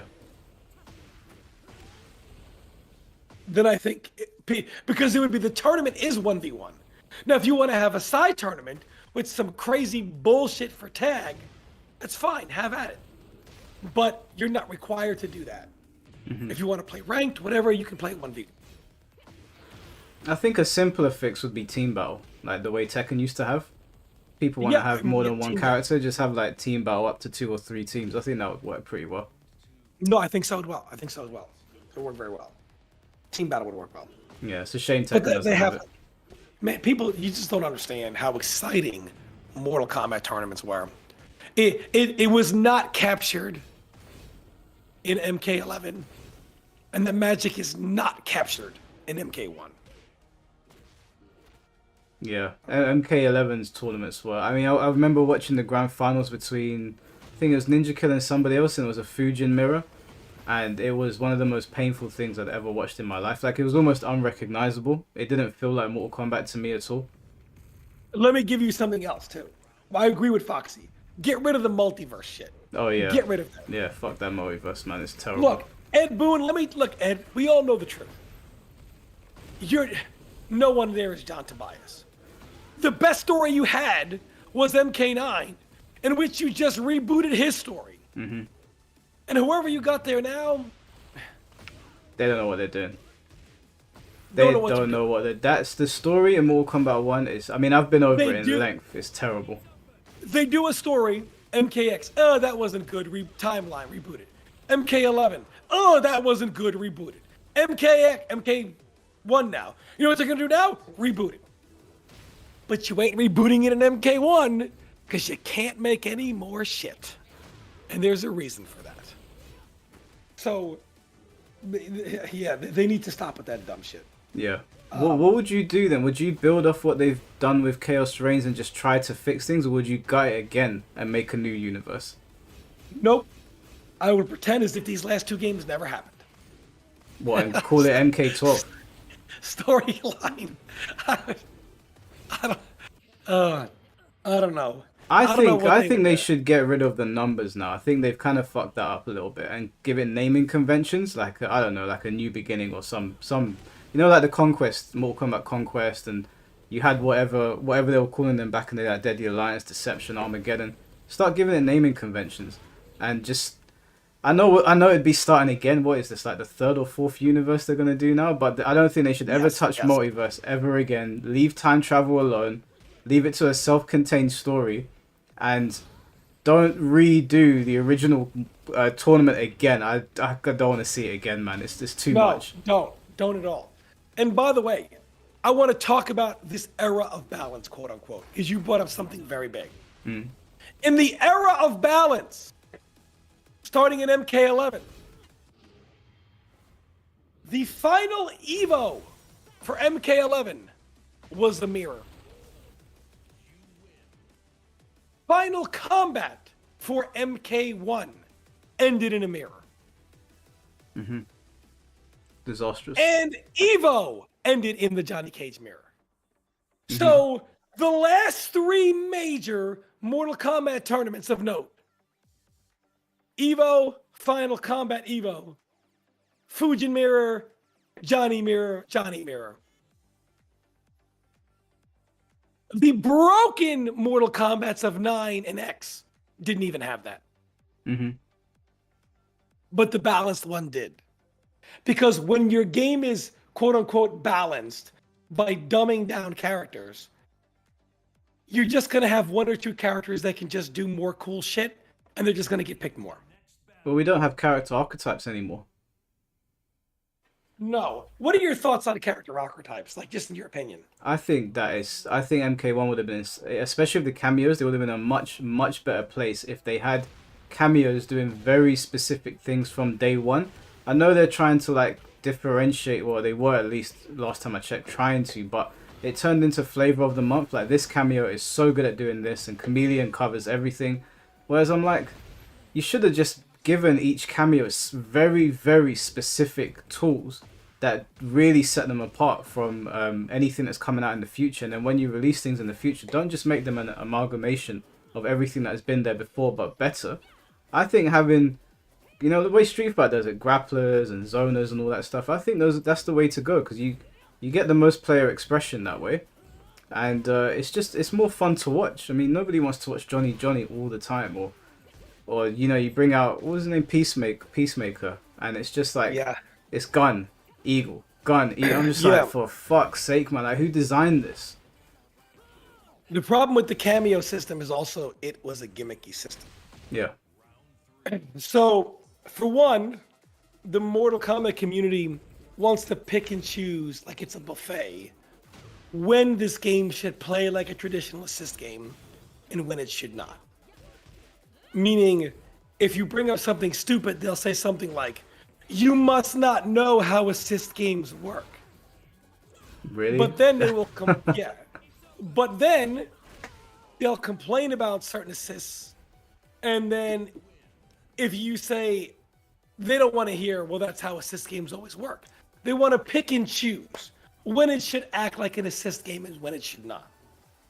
Well, it's not your grandfather's assist game. What assist game is it then? Yeah. The reason why assist... So they implemented the assist mechanic, but didn't implement other things that other games use to allow the assist mechanic to be free. Pretty much every game that has an assist ever created also has push block, air dash, super jump. Yep. If you took Dragon Ball FighterZ and removed air dash, push block, and super jump, you would get block one thing and you would never move again.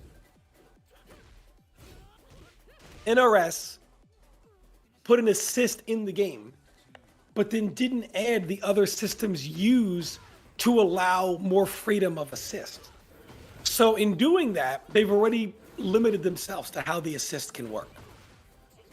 I don't think they intended to bring it. I honestly think, and I don't know if I was the first one to say this, but I said this back in October 2023 in a video, that this game was meant to be Injustice 3. It was just a reskin.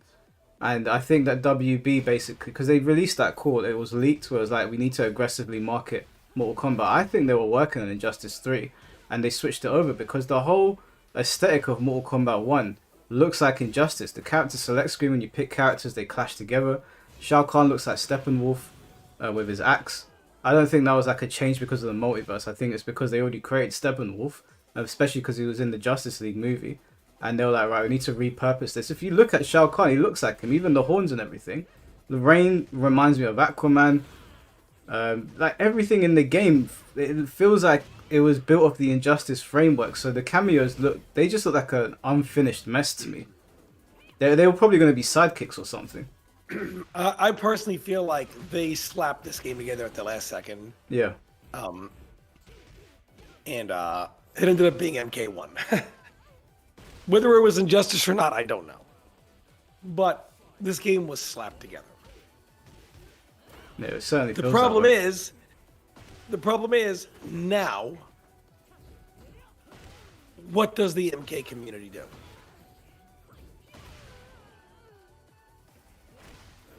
In what sense? I mean, what do they do? They're not going to have another Mortal Kombat game. They're right back to where they were at the end of MK11. Yeah. Well, I mean, they can go back to MKX, I guess. I mean, it still works online. They can show NRS that this is the game that we want. I am going to, please, anyone at Evo, hear me. Do not put this fucking game at Evo. Do not dishonor that tournament with this game. I'm pretty sure it's out of Evo, right? Or Evo France. It's not in Evo France anymore, is it? No. Yeah, I would say put in Mortal Kombat X. Yeah. But would NRS even allow that? Who the fuck are they? They're not putting any fucking money in. Oh, is it not a thing where they'll approve the game that's gonna basically be on stage, or be on what? How did Twitch Rivals get to do MKX and boot out MK11? I've got a question for you, Tom, if you don't mind answering it. It's from Blaze647. Thanks for the donation, bro. He said, "What's your thoughts on fate turning on you ever since you praised Mike Hollow's points in MK1?" I mean, I know it's a donation question.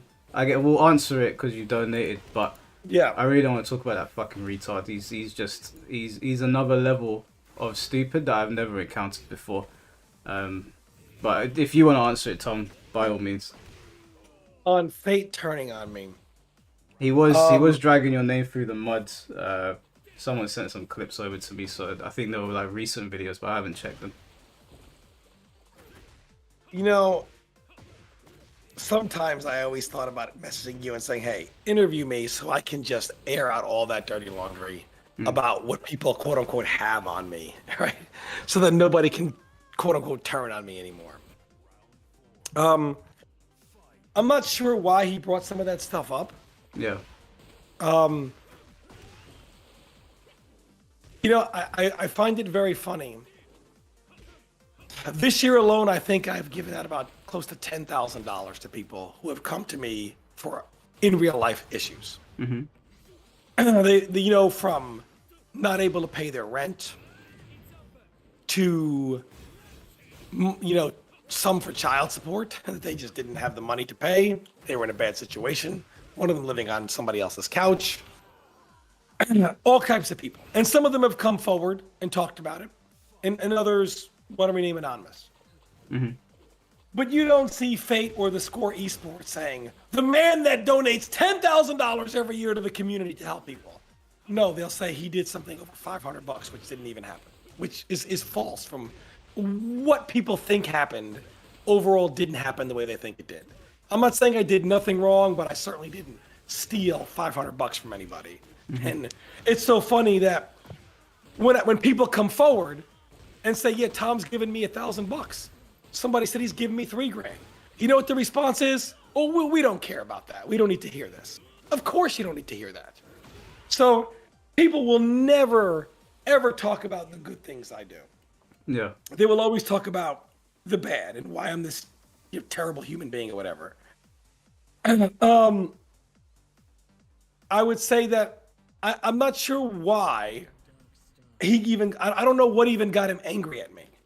What got him angry at you is, I guess, like, you guys did your live stream, and because he's a child, he saw that you were talking to me, and at the time, we were also in contact with Destiny, and he got very upset about that, because Fate seems to think like I'm the police officer of YouTube. I don't know, he keeps on telling people that, and he's trying his, I know he's uploaded 2 videos. I've only seen clips of them because honestly watching his content has become too painful, so I'm not even going to bother reacting to it on here. But I was told by somebody on Instagram that he was like dragging your name through the mud. He said that I look, I don't even know if I should repeat it. He basically said that I look transgender, which I found quite funny. Then he made some other like insults on me. He said, calling me names or whatever, as he does. But I don't know. I don't have much more to say on Fate. You know, he lives in his wife's basement. You know, he wants to talk about other people. He looks like melted cheese. Let him say what he wants to say. The thing with me and Sonic Fox is that we might have disagreed, and Sonic Fox probably doesn't like me for the things I said, but I don't hate Sonic Fox, and I've got no intention of like blowing this up or whatever. I even told Sonic Fox I didn't want to talk to him on YouTube, so it wasn't like for monetary gain. But Fate, if mine and Sonic Fox's conflict helps Fate's wife pay the bills because he doesn't work, then by all means, you know, benefit off it. But as for like talking to him directly or reacting to his shit, unless it's more of his stupid sexist videos or anything misogynist that comes out of his mouth, probably not. I don't know about you, Tom. I don't have any problem with Fate. I've talked to Fate before. I've never had like a bad engagement with him, talking to him.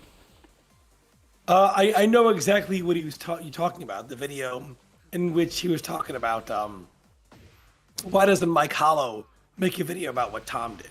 Yeah, I know the exact video we're talking about. Oh, let me answer that because he keeps on bringing up your name and he keeps on bringing up Sikander's name. Why doesn't Mike talk about Sikander and why doesn't Mike talk about Tom? The reason that I've spoken about Fate is because I don't like Fate. That's the simple answer. I don't like him. If Fate's a smaller YouTuber, so the size of his channel doesn't matter to me. I simply don't like the guy. I think he's a bitch. The reason I won't make a video on Tom or Sikander is because I'm friends with Tom and Sikander. So if Tom did something, whatever it was, I'll just message Tom and be like, yo, what's going on? I mean, I messaged you, like a couple of weeks ago asking you if you were good. I don't need to make a video on Sikander or whatever. So if I want to talk to Sikander, I'll talk to him. I don't want to talk to Fate. Fate's a bitch. Fate is a low down bitch. So if he does something I don't like, I'll monetize it. That's the simple answer. I'm not going to lie to you guys. He's a waste man. That's it. I mean, Fate, I don't have any issue with Fate with me. If he wants to bring up whatever it was, let him bring it up. He's more than free to do it. It's a free internet, so, you know. And some of his point, look, he does have some points that are valid. I'm not going to dismiss everything he says. Some of his points are actually valid. And they say, well, just because it's Fate that said it, it means nothing. And I guess I just don't I mean, I didn't see any reason to drag my name through the mud. I've never dragged Fate's name through the mud, and nor will I ever. Yeah, Tom has literally never said anything to me in private about Fate. He's never said anything disparaging. If anything, you've kind of, I wouldn't say defended him, but if I've ever like been like, I'm gonna do this, that, and the other, you've bowed out. You said I'm not involved. Tom's never done anything to Fate. I don't know why Fate keeps on bringing up the whole what's that channel called? The esports one, where the stuff that they were talking about back in the day. Score, yeah. Yeah, Core esports. He keeps on bringing it up, and then he'll bring up that the 2 things he keeps bringing up is he'll keep on saying that I'm a fake tough guy, and he keeps on bringing up the fact that like I'm at home with my mum, but my mum is sick, right? I look after her, so I pay for all her bills, which I always find funny because he sits in his wife's basement. She pays for all his bills, so I don't know why he's always bringing it up. And then the other thing he always brings up is that he keeps calling you a scam artist, but saying I don't think that. But he keeps on reiterating over and over again. I'm just like, this guy's an idiot, and he wants to talk about like drama channels and whatever. But every single time something happens, Tom, I don't know if you've noticed this. Every single time something happens, he makes it about himself. Oh, they vilified me. They did this to me. This Mike guy, he does this to people. I'm just like, bro, if you don't want to be involved in stuff, just shut the fuck up and stay in your lane. If me and Sonic Fox have a problem, me and Sonic Fox can talk. It's none of your business. Stay over there and people will leave you alone. Yeah, and I mean, again, I think even you would admit some of his points aren't wrong in issues that he has about the game or the community. Mm-hmm. It's just that when someone's going to come at me like that, I just say, okay, that's your opinion of me. And, you know, I'm just going to steer clear of that because I don't want to get involved. You know, that's just kind of where I went with Fate. Yeah. But I will acknowledge Fate does have some points that aren't wrong. They get glossed over because it's Fate that said it. Yeah. But he has some things that he's not wrong about. No, 100%. I mean, I told him in the long live stream that we did previously that those things that I agree with him on, it's just that he's just stupid. That's the problem. Like he makes things about other things that are not relevant, and his points get lost in the sauce. Like he does have a few points that I agree with when it comes to the game. Him as a person though, he's an idiot, and that's why it gets lost in the sauce. He doesn't know how to talk to people. He doesn't know how to communicate. I mean, he continuously drags you through the mud. I understand why he would go after me. Me and Faye don't like each other, but him always bringing up negative press about you, it doesn't make any sense, and it seems like it's because you talk to me. You know what? Live on Mike Hollow stream, I am finally going to end that nonsense of me being a scammer. I'm actually going to tell for the first time what actually happened. Yeah, go for it. Floor is yours. Also, just before you do, thank you for the $5 donation, Alexis. But yeah, go for it, bro. So, back at a time before I was making the kind of money I make now, I would stream and I would use that money for stuff, 100%. Everyone goes through highs and lows in their life. And I was taking donations to go to a tournament, NEC. It was $500. I intended on going. I pre-registered, which you can still check. My name is still in the bracket. Non-refundable. I did the late entry, which was like $100. And then I bought a bus ticket for like $80 or something like that. So out of the 500, already 200 of it is gone. And I was there for the week of Thanksgiving, because that's when NEC was that weekend. Mm-hmm.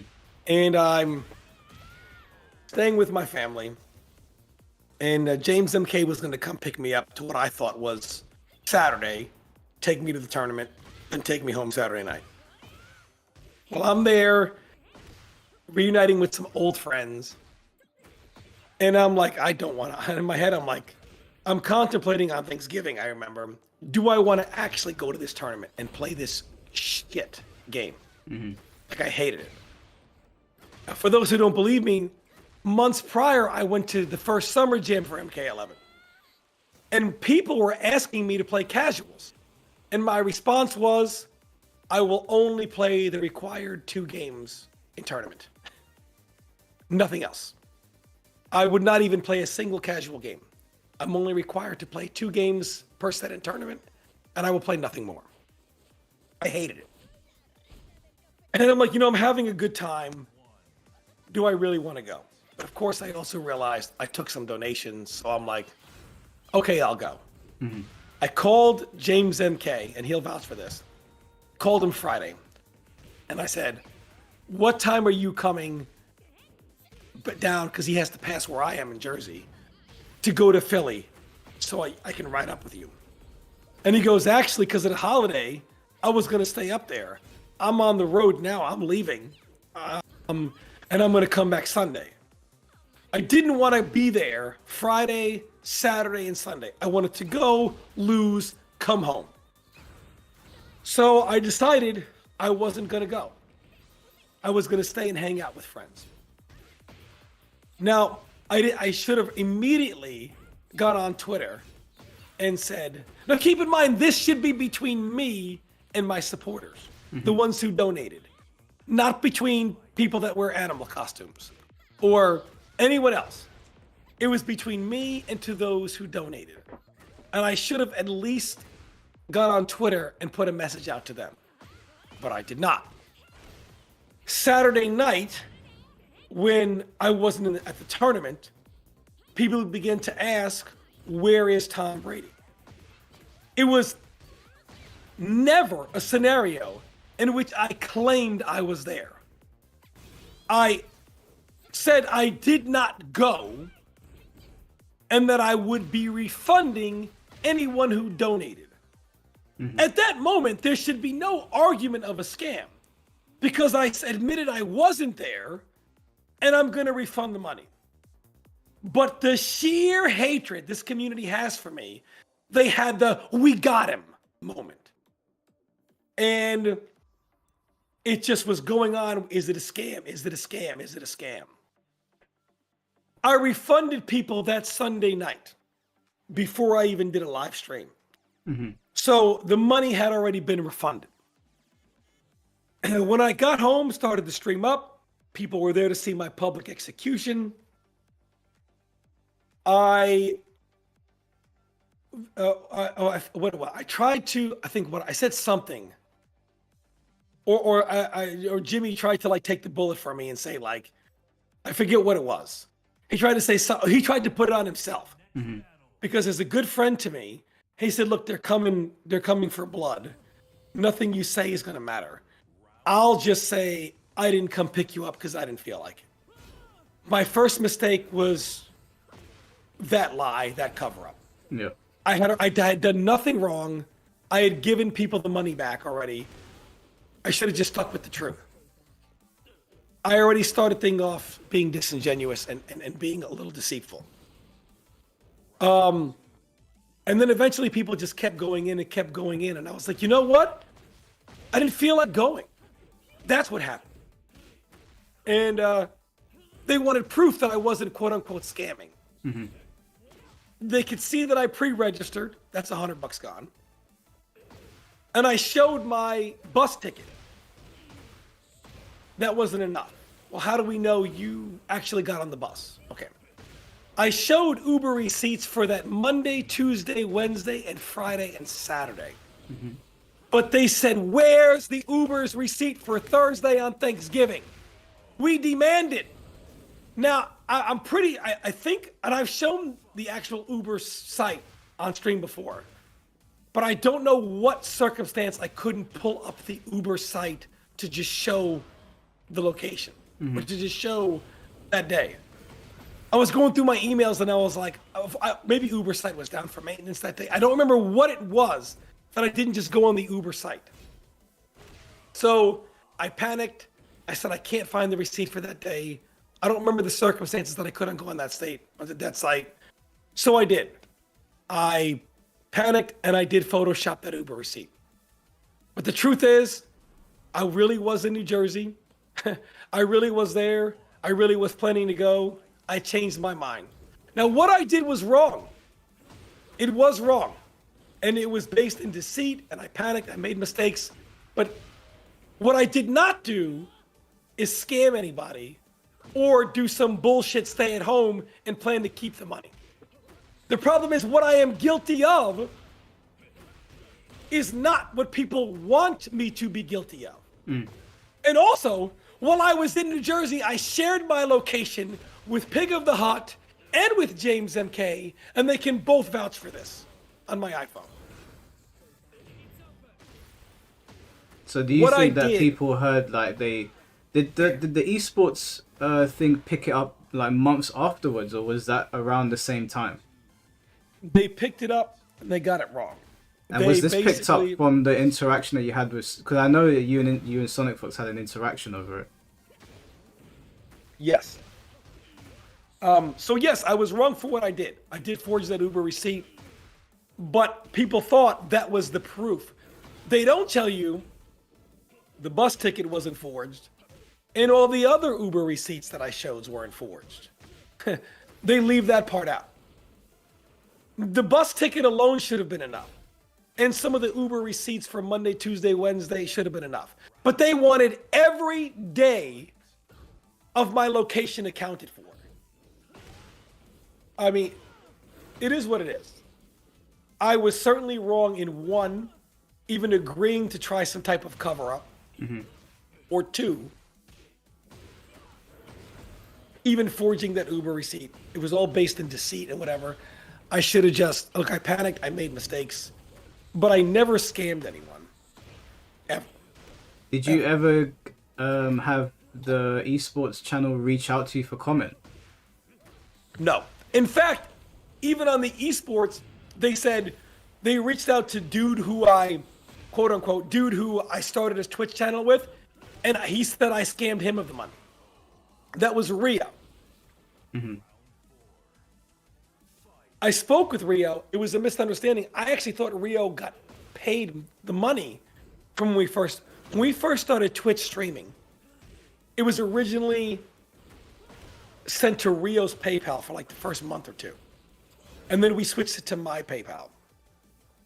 And Rio ended up splitting the channel. Now, Rio never got any of the money that we did over me streaming for those first few months. But with Twitch rules at that time, you only got paid out once every 45 days. And you had to have at least $100 to start getting paid. Mm-hmm. So when we first started, we didn't have that many subs. And we didn't start getting sub money till like day 90 when it was on the second cycle. And I got, I think I don't even remember what it was. But I had assumed that Rio was paid out for like the first 2 months. I didn't know how it worked. Yeah. When that came out, I spoke to Rio and I sent him the money right away. And I apologized. And he said, it's all good. It was a misunderstanding. And Rio made a video about that. But the score says I scammed him. They're all wrong.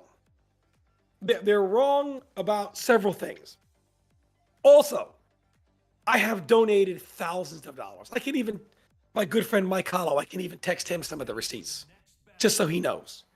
I have donated thousands of dollars to this community, to people who have come to me and asked me for money. Well over $10,000. It's embarrassing what I have done. And yet, even though some of those people have come out and even said, Thomas, help me. He's given me $1,000. He's given me $2,000. The community doesn't care. They still talk about $500 that nobody lost. Mm-hmm. Did you ever consider making a video about this and showing proof of what you're talking about? If I do, they gaslight you and say nobody talks about it anymore. There's no reason to bring it up.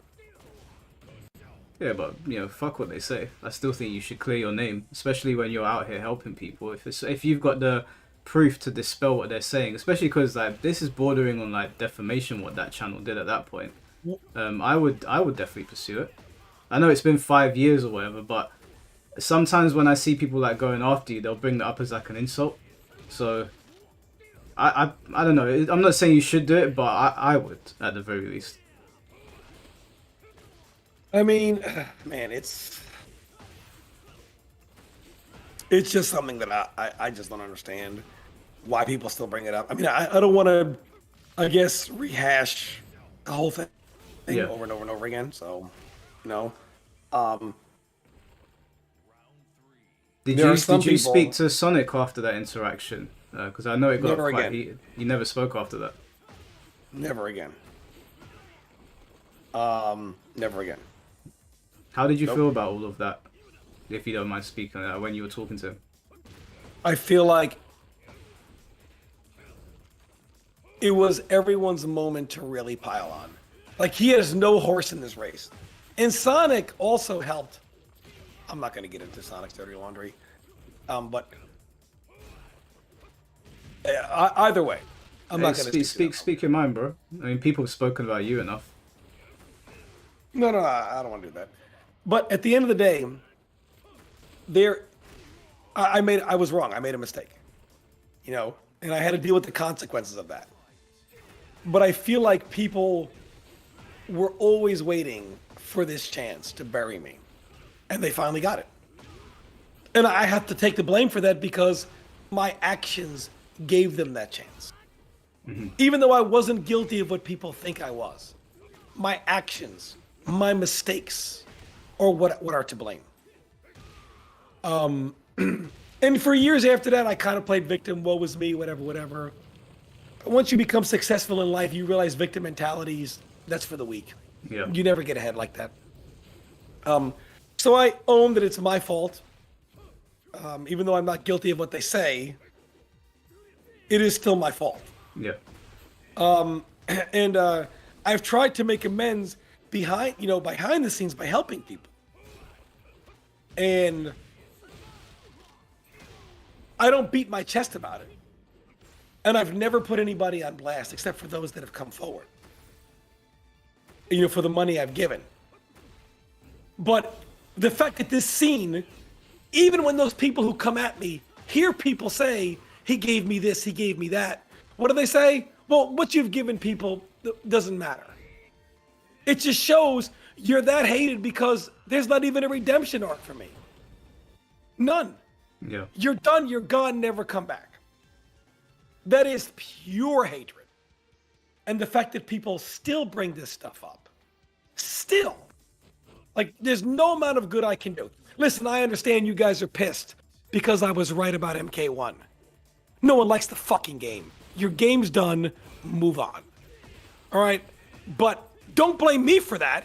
Blame Warner Brothers and NRS. They gave you that shit product. But instead, people are always going to come at me for the same shit. Is it one of the reasons that are you stepping away from YouTube then, or are you just stepping away from Mortal Kombat content? Just MK1 for now. Like, there's obviously it's never going to change, right? It's going to be what it is. So, it's going to be what it is. Well, it's good that you've let people know that, because I know like some people were saying in the chat that you've spoken about it before, but I don't think everybody knows, and there's a fair amount of people here that probably don't know about it. But you told me this ages ago, which is why I always found it funny when like Fate kept on saying, why doesn't he make a video on Tom? I already knew all of this. You'd already told me this in private and you'd shown me a bunch of proof. But I told you, like, it's in confidence. I'm not going to say anything no matter how much people say stuff until you're ready to speak. I was able to bring up the Uber site and show you the actual thing for that day on the actual site. And I don't bring it up on stream because I've done it before. Yeah. I've streamed it for real. And people say, oh, nobody cares. Every time I do it, people say nobody cares. And then they proceed to massacre me with it, right? While saying nobody cares. They're saying that you helped out a kid on stream. What's his name? Grungy. Who? I have no idea. They're saying that you were helping somebody on stream. You donated a bunch of money to them. I did. I did. Do you know what I think? I think that, I mean, obviously Sonic dragged you with that situation, and I've seen what you've shown me off stream. I know you don't want to like bring it up to him or make videos, but the same way Sonic said to me, "Oh, would you apologize if you found out that I'm not working with NRS?" And I said to him, of course I'd say, I think you should probably apologize for the way he behaved in that video, since you do have the receipts. And I already knew all this stuff, I just didn't bring it up to anyone. We'll see if the same energy is kept. Yeah, I mean, I've got like I said, I feel like it'd be very petty of me to post receipts online for people that I've donated money to say, oh, look what I've done for these people. Yeah, and the thing is, it was genuine because if you really want to help someone, you do it because you want to. Mm-hmm. When you start beating your chest and saying, look at what I'm doing for people, you're just doing it for clout, right? Or whatever, to be noticed for it. Yeah. It's like when people record homeless people and giving them food, just give them food. Yes, people have come screaming money, and I have. A lot of people to this day still come to me for money.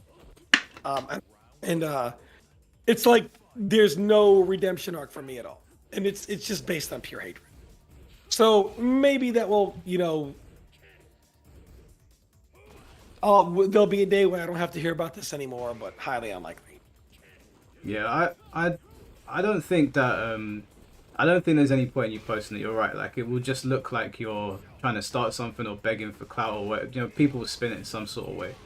But like I said, I think it's good that you dispelled those things. I think you should also speak about your content and why you do the content the way you do, because I saw people commenting underneath your Twitter post when you posted my video saying, "Oh, shut the fuck up and piss off" and whatever.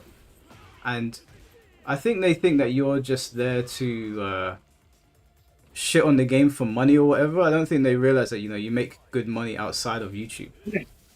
Yeah, YouTube is nothing for me. I don't care about it. So the content I made originally in MK9 was, I made no money as well, only to be informative. I would make a lot of tech videos, obviously, especially for Sub-Zero. And same with MKX, a lot of tech videos, especially for Sub-Zero. Now, in MK11, people will always say, all you've ever done is cried and complained. But when you go to the very bottom of my channel, I think only the MK11 stuff was there. And if you were to do it on stream right now, people would say, or anyone on stream, go to my channel and look at every video. Go to the very first ones. They're the MK11 days. They're all good. They're all positive. I'm promoting the game. Only about halfway through the life cycle of the game did I start really going in on it. No one talks about those positive videos. No one remembers the tech videos that I posted in MK9. You know what they talk about? The video where it's the clone was functioning properly. That video was based on when NRS nerfed the ice clone. Didn't complain about it. The old version of what is now the Kombat cast, I don't know what they called it back in MKX. And they said that we have buffed the EX clone though, so that now you can EX clone off any string and you'll be safe. Yeah. So I thought, oh, this is a good way to blow up armor attacks. And it was in a tournament for top 8. And the guy had 2 bars, I had 2 bars. And I said, oh, he's going to wait for me to clone it. It was a Raiden player, and he's going to try to blow me up with the EX Shocker. So I did my string, went to do EX clone. He does EX Shocker. Only instead of me blocking it, regular clone comes out, and he blows right through it and kills me. Mm-hmm. And I was like, how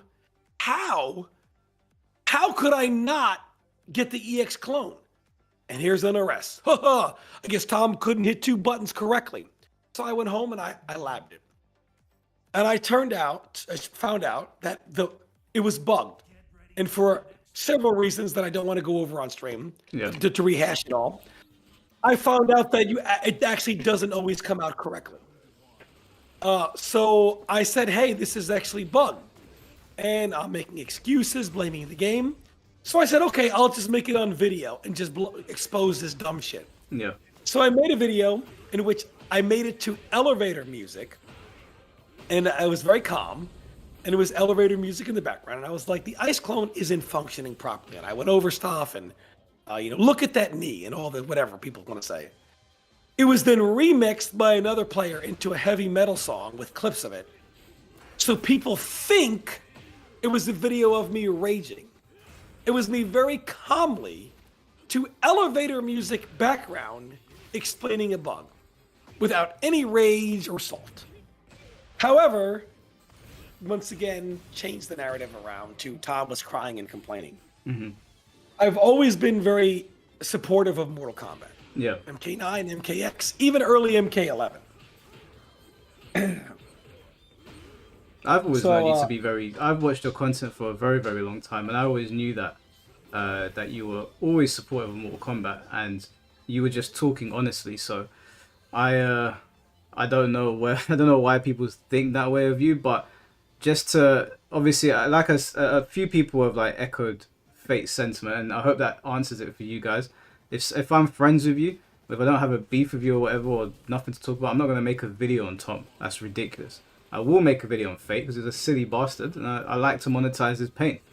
And that's pretty much it. I'll keep it 100 with you guys. You're not gonna catch me making videos on Tom. If you ever did sign Tom that I didn't like, I'll just message him and be like, bro, what's going on, and we'll talk about it. Okay, Fox, you want me to address the N-word clip? No problem. The N-word clip. I got nothing to hide. Yeah, I got nothing to hide here. Look, man, when you get to make around $300K a year, you cannot give a fuck what anybody has to say. So listen. In 2015, I was at the Dominican's house. I was streaming on my channel through my PS4, whatever game MKX is on, 4 I think. And CD Jr. was like roasting me, saying the N-word ending in A. Yeah. And then he was trolling me, and he ended it with "yo my," and he said it like 10 times in a row. He was just making fun of me. Chat was going crazy. Yeah. And I'm like, oh, you guys think it's funny? I was mad because he's trolling me, whatever. I was like, oh, you guys think it's funny for him to say, yo, this, and I used it with A. I shouldn't have done it. There's no such thing as people that have the card. I don't care what ghetto I grew up in. No such thing as, oh, this white dude has the quote unquote card to say it ending in A. Right? And I apologized right away. I was like, I shouldn't have done that. Yeah. I didn't direct it at anybody. I said, it's my mistake. No one has that right. No one has that card. But somebody clipped it.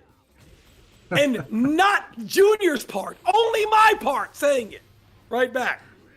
And they tried to mask it as the master racist Tom. Which only goes to again show, even knowing that wasn't true, the MK community will try to bury you to make something it isn't. And the fact that I've said this so many times and people still ask me to address it proves no matter how many times I address it, people still bring it up. This is the first I'm hearing of it. I've never seen this before. I've never heard of this. People still bring this up to you. Mm-hmm. That's ridiculous. Like, how many? What, 2015 did you say? Yeah, 10 years. There's a lot of black people in the chat. They said you're fine. It's not a point. It's probably just people on Twitter being there weird. Are very few true friends that I have in the community. I'm gonna vouch for Foxy here. One time I got in a car accident. I was hurt. I went to a major because people wanted me to go there. I went, and Foxy and Madsen carried me around on their back. Very few true friends like that in the FGC. Foxy's always been cool. I've known Foxy for I think we came into the scene around the same time. PL's like family. We went through the DOA Pro Days together.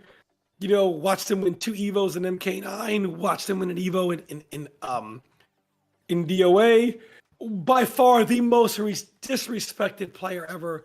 3-time Evo champion, perfect legend. Man, unreal to be a 3-time Evo champion and for people try to disrespect him. His crime? Losing a money match. Yeah. PL's crime? Losing a money match. Yeah, it's not that deep. I think the way people treat PL is quite fucked up. Especially as somebody that's sat and spoken with him now in private and spoke for a long time. It's ridiculous how people bring that up all the time. People that will never ever win a tournament, let alone win something as big as Evo 3 times. It was twice Evo, right, and once DOA. Yep. Yeah, so people dunking on him for losing a money match. I'm just like, come on, man. Like, the optic, you have to look at what you're saying right now. You're some no-name anime avatar insulting PL, who's a 3-time Evo champion. It's kind of ridiculous. I can't believe that they did that. I still can't believe it. Yeah, well, I don't know. I guess it's because, again, of Sonic Fox's weight in the community. That's what it looked like to me, anyway. 3 Evos. Does anybody realize how hard it is to win Evo? Mm-hmm. Let alone win 3 of them. They're asking me to play the clip. I'm not playing the clip of Tom saying the N-word so we can start this BS all over again. No, there's no point in doing that. I'm sure it's funny, given the context of the situation, and we're not like people get way too, I think, upset about that stuff. You see that stuff with what was her name? The streamer After School Sophie or something like that. Did you see that whole situation? Did I see what? After School Sophie like dropped the N bomb and the F bomb and all this stuff, and it was going pretty crazy at one point. And I made a video about it, and I was sort of like laughing about the situation, and that was she was going in. So if we're not going to cancel Sophie over it, which I don't think we should, then people coming at Tom for it is kind of ridiculous. Dog, do you realize people used to ask, why is Mr. Wizard canceled but not Tom? What? Do people not know why Mr. Wizard was cancelled? No, they are. They're just saying Tom's just as bad. Really? Why is it? Yes. That's ridiculous. Yeah. Yeah, our community. Yeah, it's cooked. That's ridiculous. I do think that, like, I don't know, maybe, I don't know if it's because like the climate seems to be changing, but I have a suspicion that things won't be like this for very long, with how everyone's sort of like being picked apart for every single little thing. And I definitely don't think that you should listen to people and step away from YouTube, especially because we don't need to tell people where you work and what you do, but Tom makes a lot of money, so he doesn't need to make YouTube videos. He makes them because he wants to. And for anyone else that is watching that doesn't know how YouTube works, YouTube, you've probably experienced this sometimes, Tom. You get this yellow check mark on your videos, and they basically make no money. So in my instance, because of some of the things I talk about, the Sonic Fox video that I put up the other day, it got the yellow check mark. They only took it off today, so any money I would have made on the video clout chasing Sonic was gone, which I already knew was going to happen because of what I was talking about. They do it to me all the time. So all of this stuff is, they're doing it for money or whatever. I mean, you can go to Social Blade. Social Blade, it kind of gives you a rough idea of what people are making. I don't know where you live, Tom, but I live in London. Rent here is very high. YouTube's not paying my rent. Okay, let's just put it that way. They're not paying shit. They're not paying nothing for me. I mean, I've got 2 kids. My girlfriend who I live with, she has 2. I mean, none of that shit is paying for all that stuff. Yeah, don't get me wrong. It certainly helps. Like it does help in my instance anyway, because the views have been quite high. But if I talk about anything controversial, I don't get normally I don't get shit for it. Not even close. No, YouTube pays nothing. I make nothing. For me, Mortal Kombat has always been about, I love the game. Even look, tournaments like MKDC, I would spend $500-$600 to go to West Coast Warzone for a 20-man MK tournament. Why? Or 25, I think. Why? I won nothing because I wanted to compete against people. I just wanted to play Mortal Kombat. Yeah. You know, I traveled for Deadly Alliance. Who the fuck cares about that game? Why? I wanted to compete. An MK9, I never traveled for any money. I didn't expect to. I just wanted to compete. I wanted to play. Same in MKX. I had fun playing the game. That's gone now. Yeah. Now it's about money. If people were having fun, the money would not be an issue. I mean, Foxy, even MKX, it was tough for him.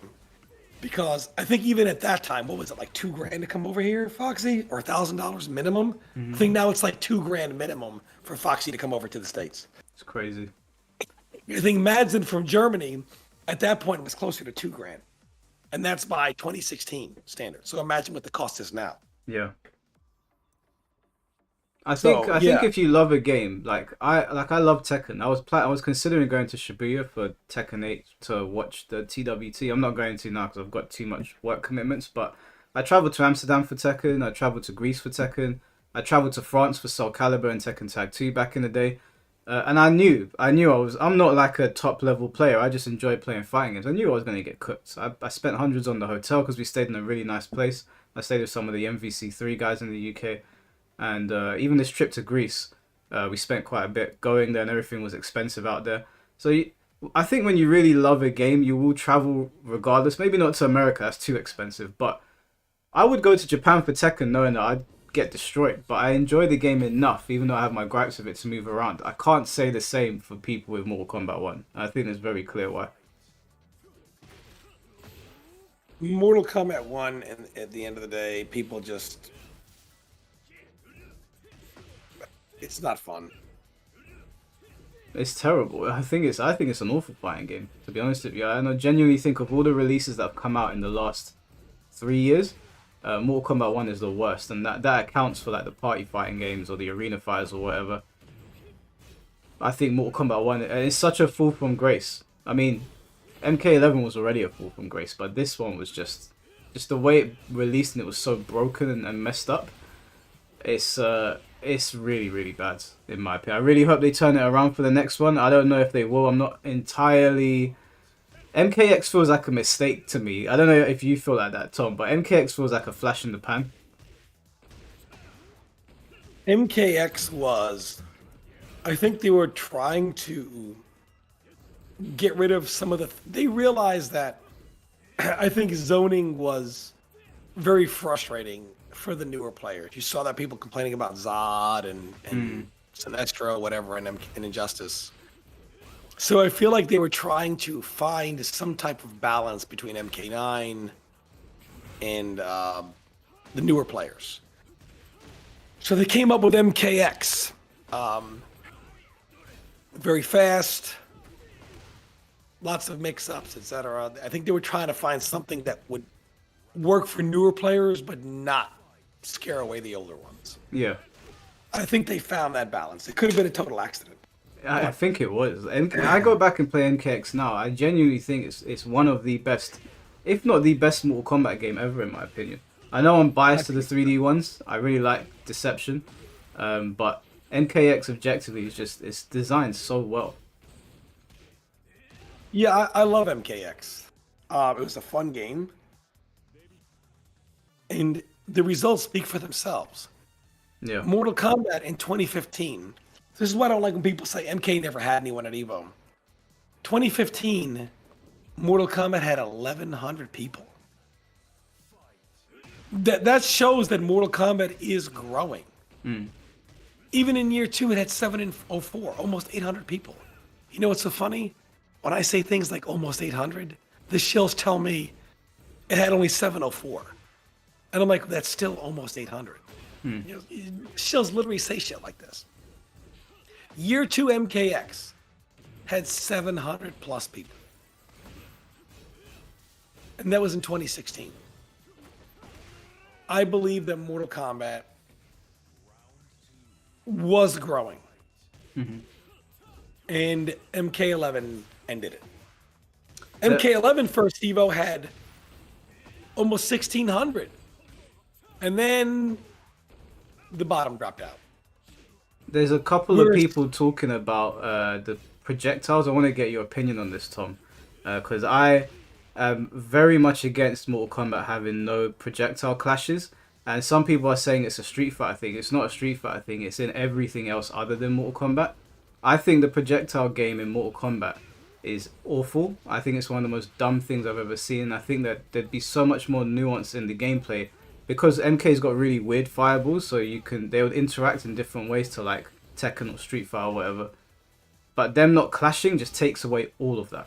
I think it's some of the dumbest shit I've ever seen. And the other dumb thing that I find with Mortal Kombat is it's a 2D fighting game, but you're guessing which side you're going to be thrown constantly, and there's no visual indicators. Those are two things from MK that I would completely overhaul. They did it in Injustice, but I don't know what you think about it. On the throws, I agree with. Throw tech should be throw tech. One, you tech throw, you tech throw. You can decide which direction to throw them, but you shouldn't have to guess forward throw or backward throw. That's one. Fireballs clashing, it's fine the way it is. The Mortal Kombat projectiles are not designed to clash. Period. And the way the character designs are, they're not designed to clash. Could you give any good reasons why, though? Could you expand on it? Because I can't think of a good reason why you would have a fireball pass through another, especially because other fighting games have weird, quirky fireballs, and they still clash. I mean, even Smash Bros. Managed to get it down, but MK seems to be the only game where it doesn't. But I don't actually know a good reason for why. Just that it's Mortal Kombat's thing.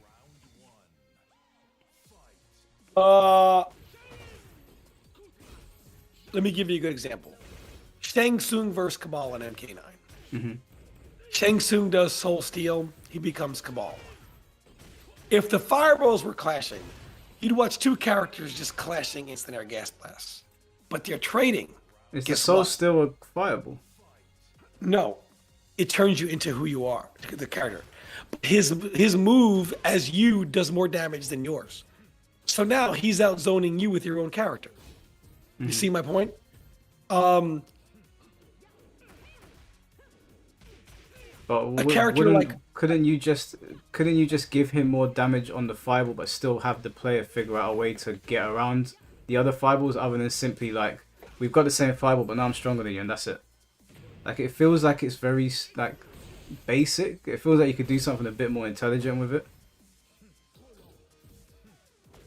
I feel like they found a good thing by putting the run button in the game, which made the fireball wars non-existent outside of a few niche situations. Yeah, I agree though. I think the run button's a good way around it. But just the actual fireballs themselves, it's whenever I see fireballs, like I used to see fireballs in MK11 with Chronica, and I'm just like, this is so dumb.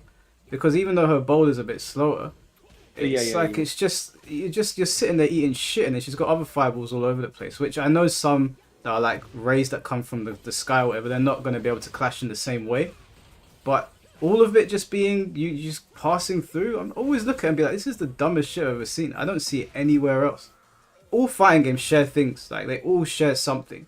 But MK is the only one where when it comes to fireballs, they're doing their own thing, but there's no intelligent reason for it to be that way. No.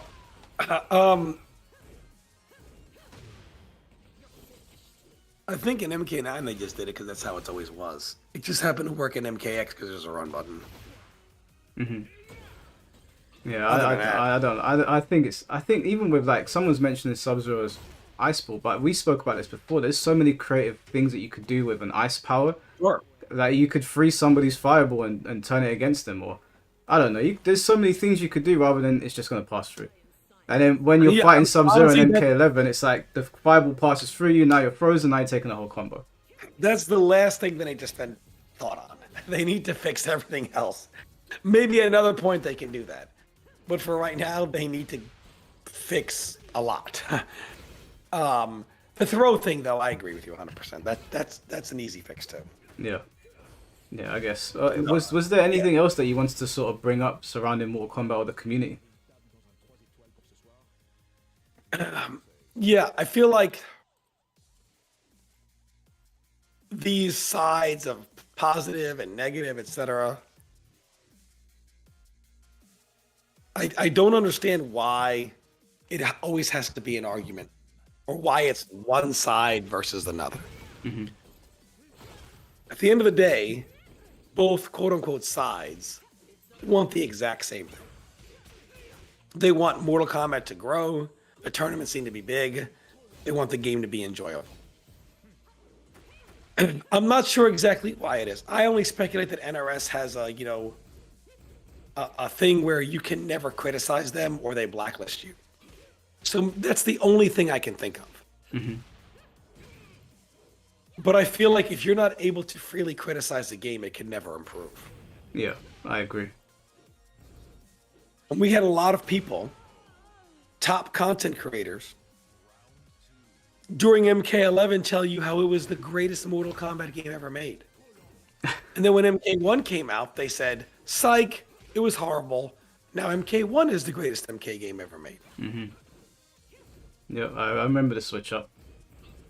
Yeah, so, the same way they'll say, oh, people always say the next game is better until it comes out, and then they want to go back to the old one, is the same way these people say every MK game is the best one ever made. Yeah. Do you think that's because they want the free plane tickets and the free codes and whatever? Part of it, yes. But also because there's no negative connotation to being a shill. If you are a shill, nobody cares. But if you criticize the game, you are seen as negative, a crybaby. All you doing is whine and complain. Well, nobody wants to get branded as that. So the community has their own part in it as well. Yeah, I agree. Also, just to correct myself, I said Chronicles and I meant to say Cetrion. Yeah, I said Chronica and Yeah, not Cetrion. yeah. I wanted to Uh, ask the chat as well. If you guys have any questions for Tom, then send them in and I'll ask them. Are you reading the chat as well? yeah, I'm reading it. Okay, yeah. If you At guys the want end to of ask the Tom day, questions, let us know. here's what I highly suggest to everyone. One, all tournament organizers. There can no longer be a divided community. Whether you play MKX or MK1, basically the old era of NRS or the new era of NRS. We're all on the same side. Mm-hmm. For MK1 players to say, who plays that game, nobody cares, nobody whatever. Bitch, nobody plays your fucking game either, nobody cares. We're all in the same boat. All these stupid, hateful things we have, who's the necro for playing an old game, or who's carried for playing the new one, stupid. Mm-hmm. We're in the same spot where nobody gives a shit about any of our games. All tournaments need to combine MKX and MK1. Bring the old community and the new community together. You have to start rebuilding Mortal Kombat now, not 3 years from now when the next, hope to God, Mortal Kombat game comes out that's good. Would you consider running Mortal Kombat 10 tournaments on your YouTube channel or like promoting it? Yeah, I would run MK10 tournaments. Unbearable Skill also does the same thing. You know? Yeah. People would do it. 100%. Oh, there's quite a few questions for you. J-Lord said, what are your thoughts on the man-children and rapid male cheerleaders in the FGC? I think that's why you can never criticize Sonic Fox without blowback. Everyone has their own fans. Sonic being the premier player has the majority of them. Mm-hmm. And just like people don't like their favorite anything being criticized, they don't like their favorite player being criticized. It's just the way things are.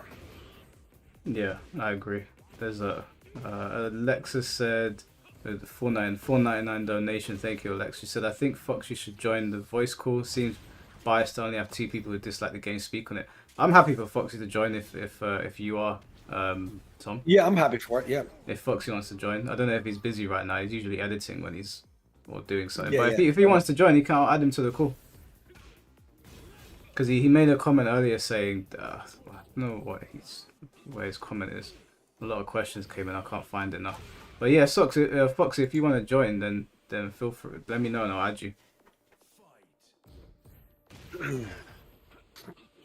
He said he's not able to. Oh, he's not able to join. That's all right. The situation with me and Rio, we haven't spoken in a while, but we're still on friendly terms. Yes.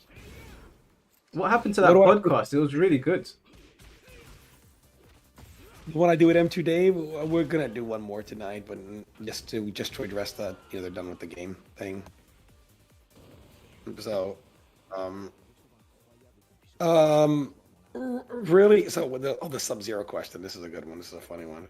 What do I think about Sub-Zero's most recent buff? Have I tried them out? Sub-Zero is as ghetto as humanly possible.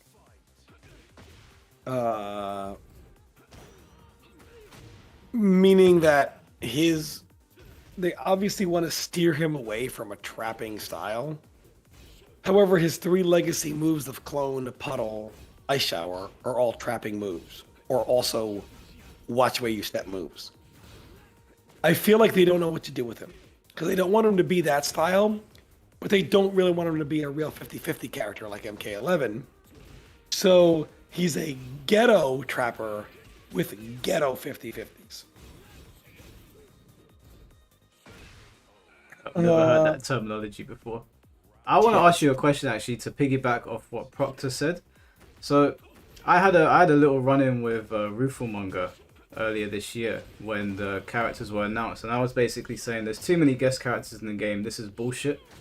And he was basically the way he worded what he was saying was calling MK players stupid, basically, for saying that the MK characters should be at the forefront of this. And now that we've seen Chaos Reigns fail, even with all of these big name characters, the question was, would you consider MK1 proof that guest characters don't sell fighting games?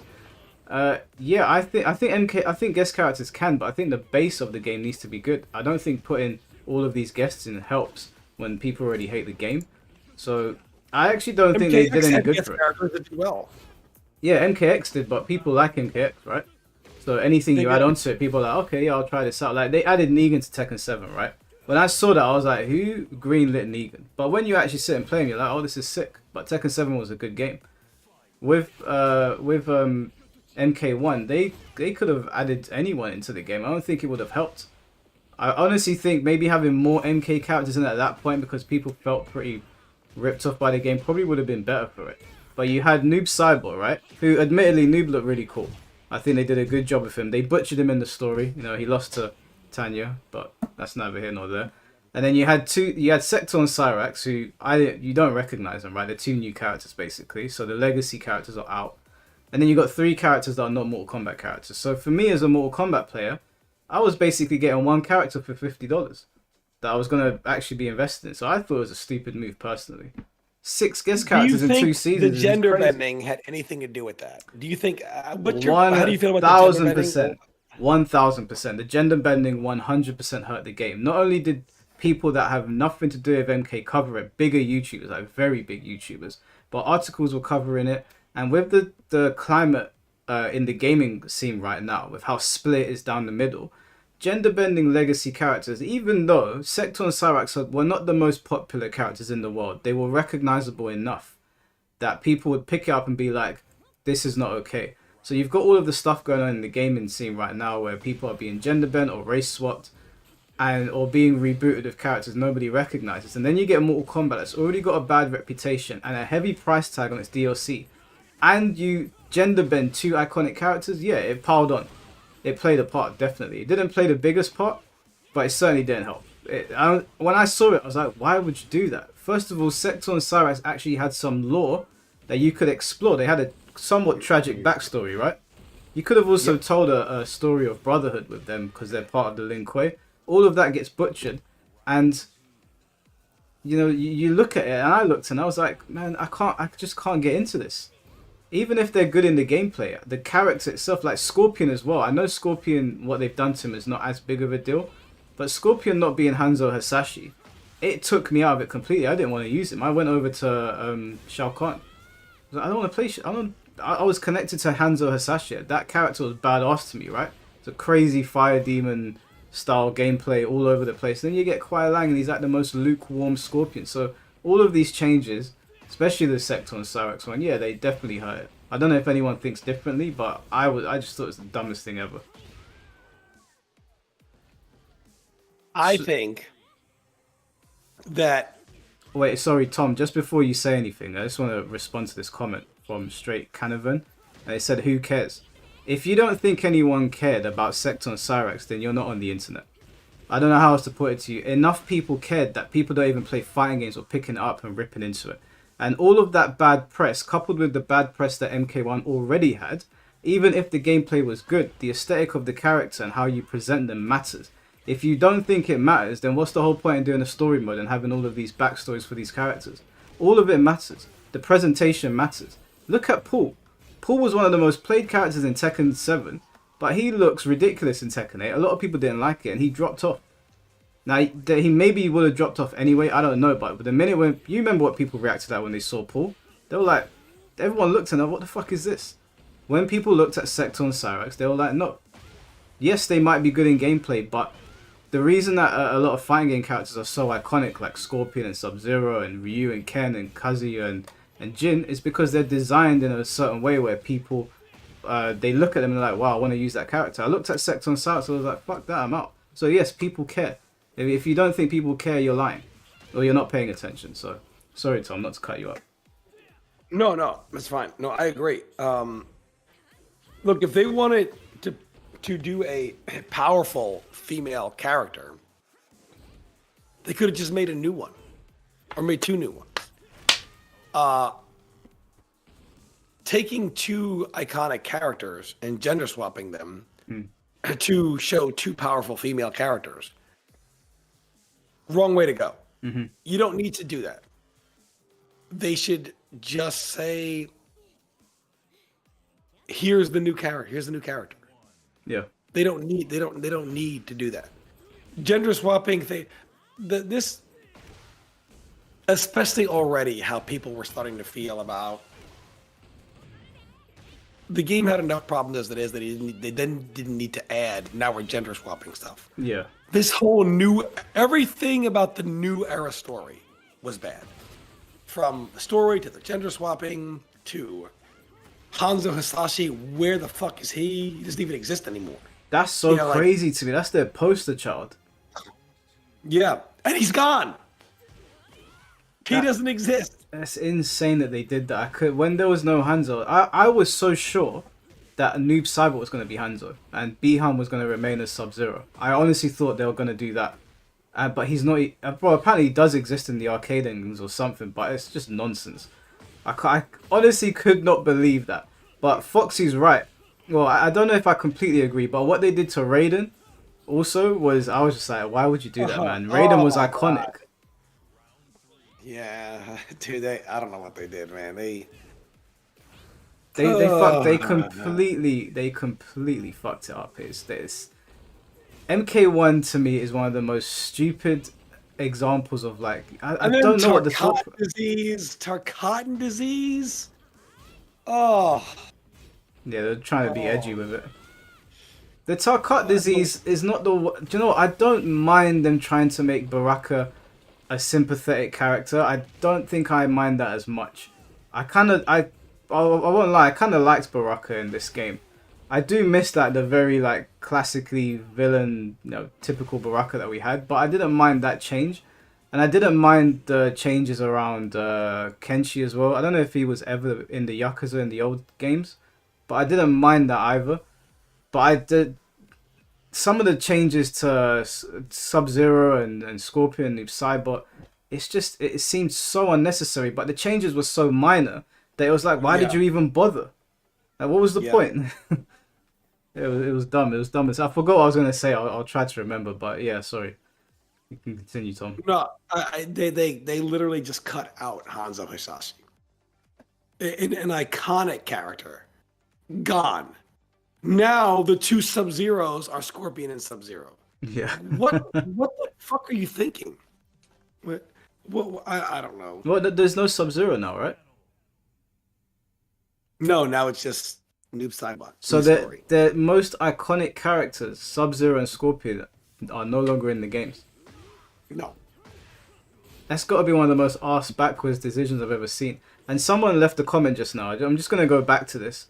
It's not that we dislike female characters, okay? People keep on saying this. And I always pull up examples. I can pull examples from anime. I can even pull examples from a WB show recently. Has anyone seen The Penguin? The lady that plays Sophia Falcone is absolutely fantastic in it. If it wasn't for Colin Farrell's Penguin being like amazing, she would have stolen the show. So it's not that I don't want to see women in prominent roles or like female characters at the forefront. I just don't think that you should give them hand-me-downs from male characters. Just make new cybernetic ninjas that are female. People accepted Frost. It wouldn't have been that hard. You didn't have to swap out Sector and Cyrax. You're going to alienate part of the fan base, and the people that are not even fans of the character are going to look at it and be like, why did you do that? So it's nothing to do with them being female. Because you put a powerful female character with a good Penguin character. Had they not done that and said the powerful female character is the Penguin, it wouldn't have gone over well. Yeah, that would have absolutely tanked the show. If they gender swap Penguin in one of the animated shows to being female. And people got upset by it. I'm pretty sure they did. I might be remembering that wrong. But gender swapping doesn't work. It only works. You would only get away with it if it's such an insignificant character that nobody gives a shit. Like, who's so insignificant? Like Su Hao. If they gender swap Su Hao, I'm going to be like... I'd also say, what's the point? Just make a new character. But also, I don't care enough about this dumb character to give a shit. But if you gender swap Scorpion, yeah, you're going to have a shitstorm. And he's not an iconic character. Yeah, and by that same token, you gender swap Lara Croft, you're going to have a shitstorm. It works the same way for women characters. If you gender swap Bayonetta and he becomes Barrynetta, yeah, there's going to be a problem straight away. The game's not going to do that. I can promise you, had they taken Cassie Cage and made her Carl Cage, people would riot. They go crazy. It works. It works both ways, guys. It's nothing to do with them being women. It's just that I don't think you should.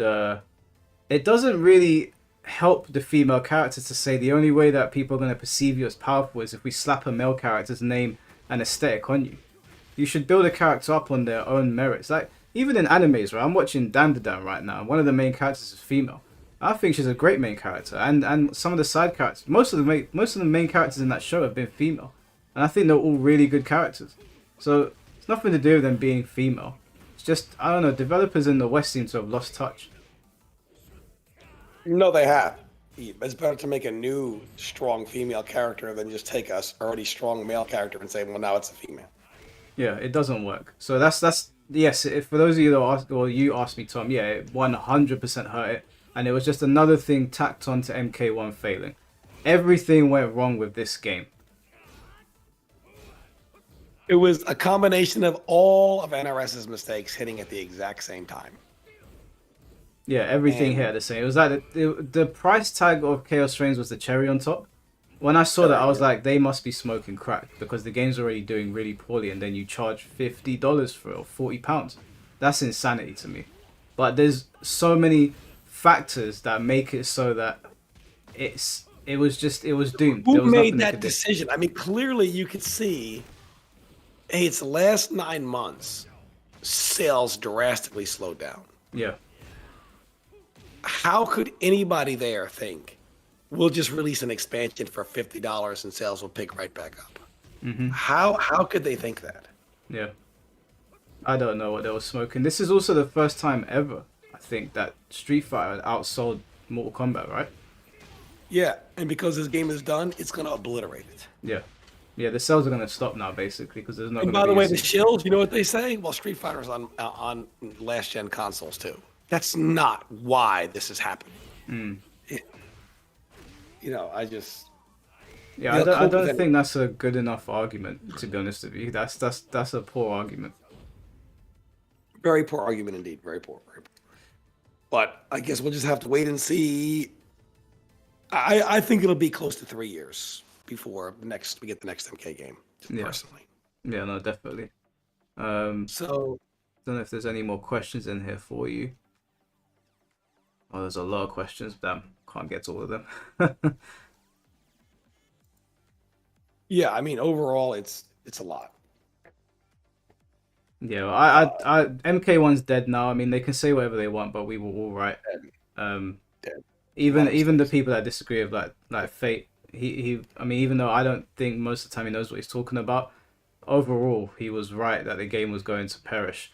And it's dead now, and that's it. It's gone. So we can only hope that the next time... I can only hope that they have been working on whatever Mortal Kombat is coming next for quite some time now. That it's been in development because they knew where... I assume they look at the numbers and they're like, we know where this is going. It's probably not going to recover. Straight Caravan, he's got a Straight Caravan, so he's got a question for you. I guess it's for me as well. I got a question. Why can't you guys leave MK1 alone? You guys bashed and bashed. Now the game is finished and you can't stop talking about it. Tom, do you want to answer that first? Yeah. We didn't bash it. First of all, we gave it credit for the things that we thought were good and the direction we think the game could go. But as time went on, nothing was improving. In fact, things kept getting worse and worse and worse. The only way to get things to change is to say something about it. So we never bashed it. And we do leave it alone now. I haven't, besides the last video I made, it had been 3-4 months since I made a video. Mike Hollow never talks about it. So we don't bash it. When this news came out, we just reacted to it like everybody else does. Yeah. How is this surprising? I don't really understand what he's getting at, because when I stopped talking about MK for a long time, and then I did the story mode. You know, my friend got me a code for it, and I played the story mode on stream. And then we did a review of it, and then that was it. And then this news came out, so we spoke about it. So I don't know if Straight Canavan's new to YouTube, but usually what happens on YouTube, Straight Canavan, is things happen and people react to them. And Mortal Kombat is a fighting game. This is a fighting game channel, so when things happen, I'll speak about it. I don't know. I don't know what else you want me to say. And also, I paid for the game, so if I want to talk about a game that I feel like I was ripped off on, then I will. If you don't like it, and if anybody else doesn't like it and you don't like hearing it and you just want to enjoy the game in peace, no one's telling you to be here, bro. I ain't got you shackled to my YouTube channel. Go and enjoy the game in peace. I'm not going to bother you. But if it's my YouTube channel, if me and Tom want to talk about it until we are blue in the face, then that's exactly what we're going to do. And if it upsets you, then please, the door is right there. Yeah, and Straight Karen, you have to realize, maybe you enjoy it and others do. And we actually hope you do, because you paid money for something, you should enjoy it. Yeah. So we very much hope people do enjoy it.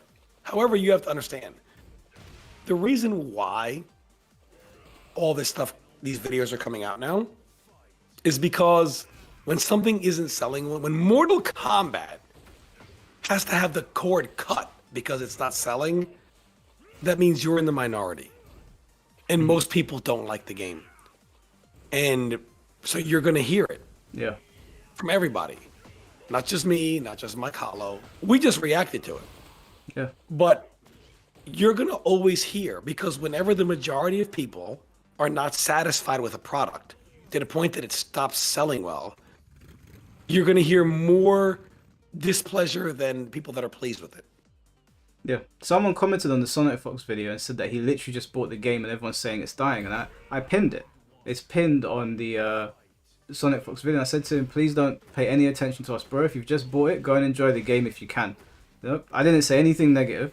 So if Straight Canavan, there's anyone else that's watching that really enjoys Mortal Kombat, go nuts. You paid for the game.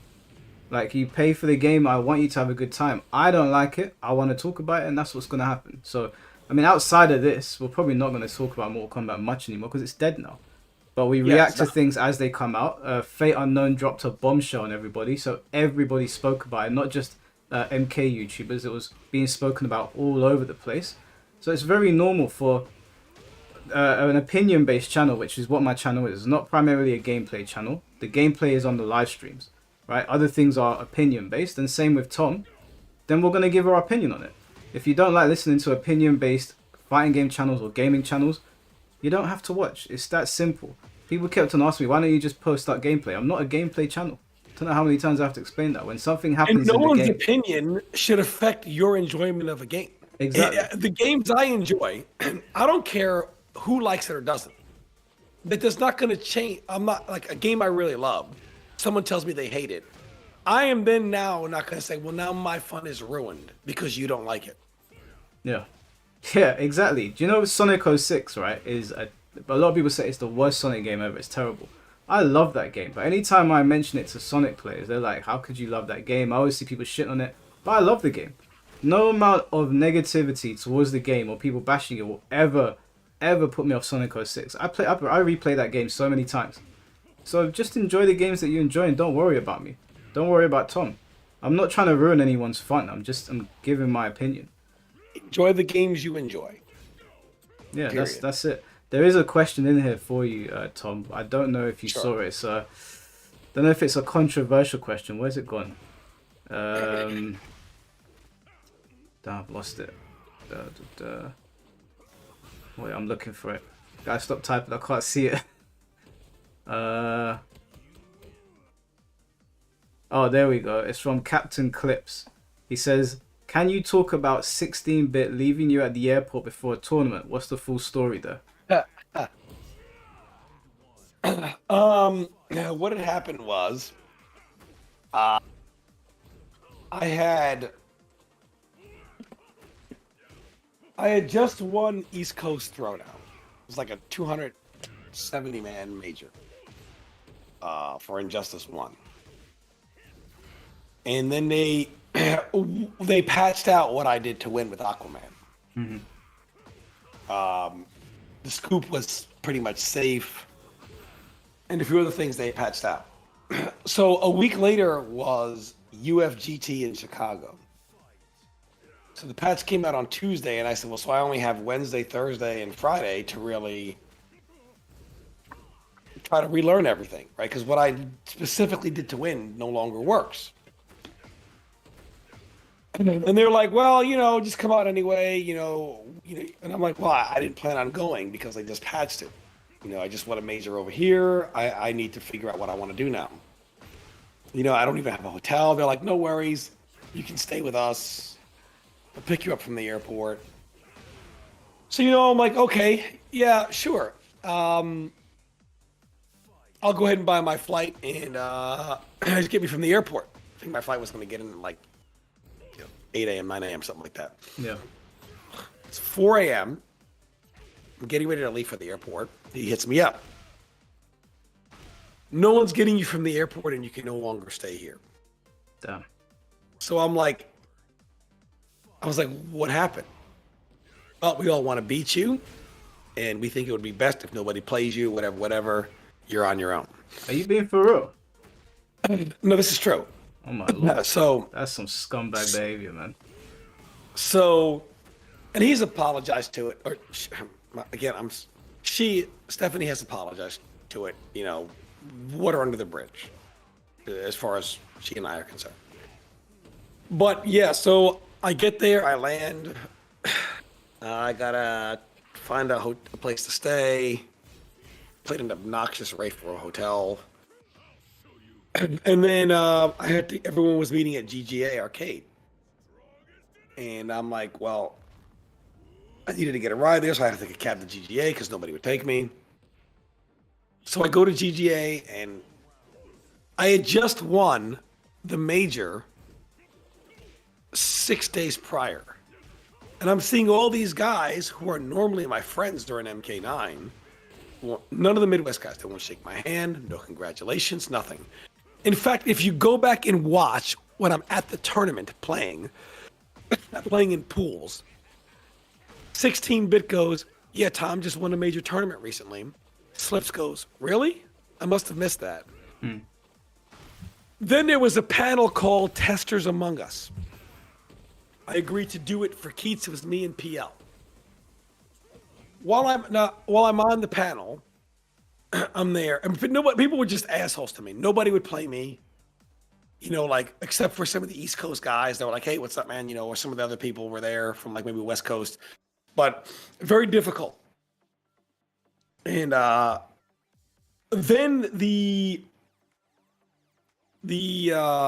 on the panel, Delrich goes, he introduces PL, says, and PL deserves all the flowers he gets, two-time MK9 Evo champion, DOA Evo champion. Talks about a lot of his accomplishments, top 8. He was also a tester. He was a co-author of the guide, the Injustice Guide, all that. Then he gets to me. I was top 5 at that Evo, PL1 for DOA. Doesn't mention it. Doesn't mention any of my MK9 tournaments. Doesn't mention that I was a tester. Doesn't mention that I co-wrote the guide. Doesn't mention that I won the major 6 days ago. I am the big dick at this tournament. Yeah. You know what he says? Here's Tom. He's known for being trolled.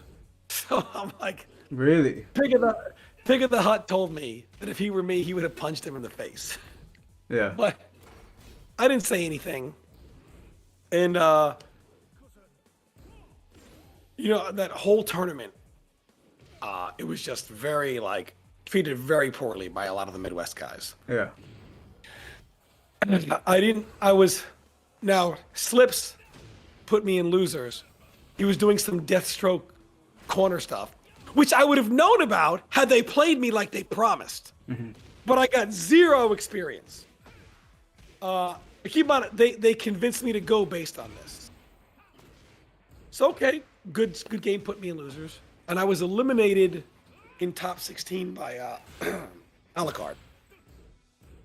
And when he beat me, he apologized. This is not on him. He was just in the moment.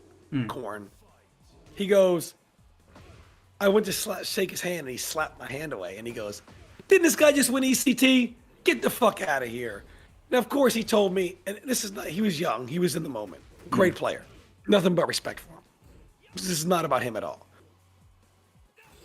And then Chris G, and the whole time it was just a really miserable experience. Chris G wins. I think Art gets top 3. So two of the top 2 East Coast people making the top 3 with Chris G winning. Yeah. So this huge war, I'm not even involved in this, between the East Coast and the Midwest breaks out. So what does the Midwest do, like 16-bit? They throw me under the bus. Well, we beat your champion. Now keep in mind, I lost in the top 16. I didn't drown in pools, but you would think I did. We beat your champion. He's garbage. And then I tried to say it was rigged. Rio threw the tournament to me. And they were like, that's not even a real major. It doesn't count. It got so bad that L.I. Joe and Sweet Johnny Cage had to step in and be like, what the fuck are you talking about? It wasn't a real major. Yeah. Like, it was bad. And they threw me under the bus because it turned into an East Coast Midwest war. And because they lost, the only thing they could say was, well, your champion lost. I was like, man, this is the worst I have ever been treated. It was horrible, but it was acceptable because it was me. Like, dude, that shit was terrible. And you said that, did 16-bit apologize then? Years later, yes. For all of it, or just the airport situation? For all of it, years later, yes. Was it just a sorry, or was there an explanation behind it? It was uncalled for. It was whatever. He's like, it's just, he apologized for all of it. That's crazy, leaving someone at the airport. Man, yeah, no, you've got a lot more. You're a lot more calm than a lot of other people. I think people have gotten really bad about that. Asking to rig brackets, yeah, that was true. Yeah, I mean, 16-bit rigged brackets. Attempted to.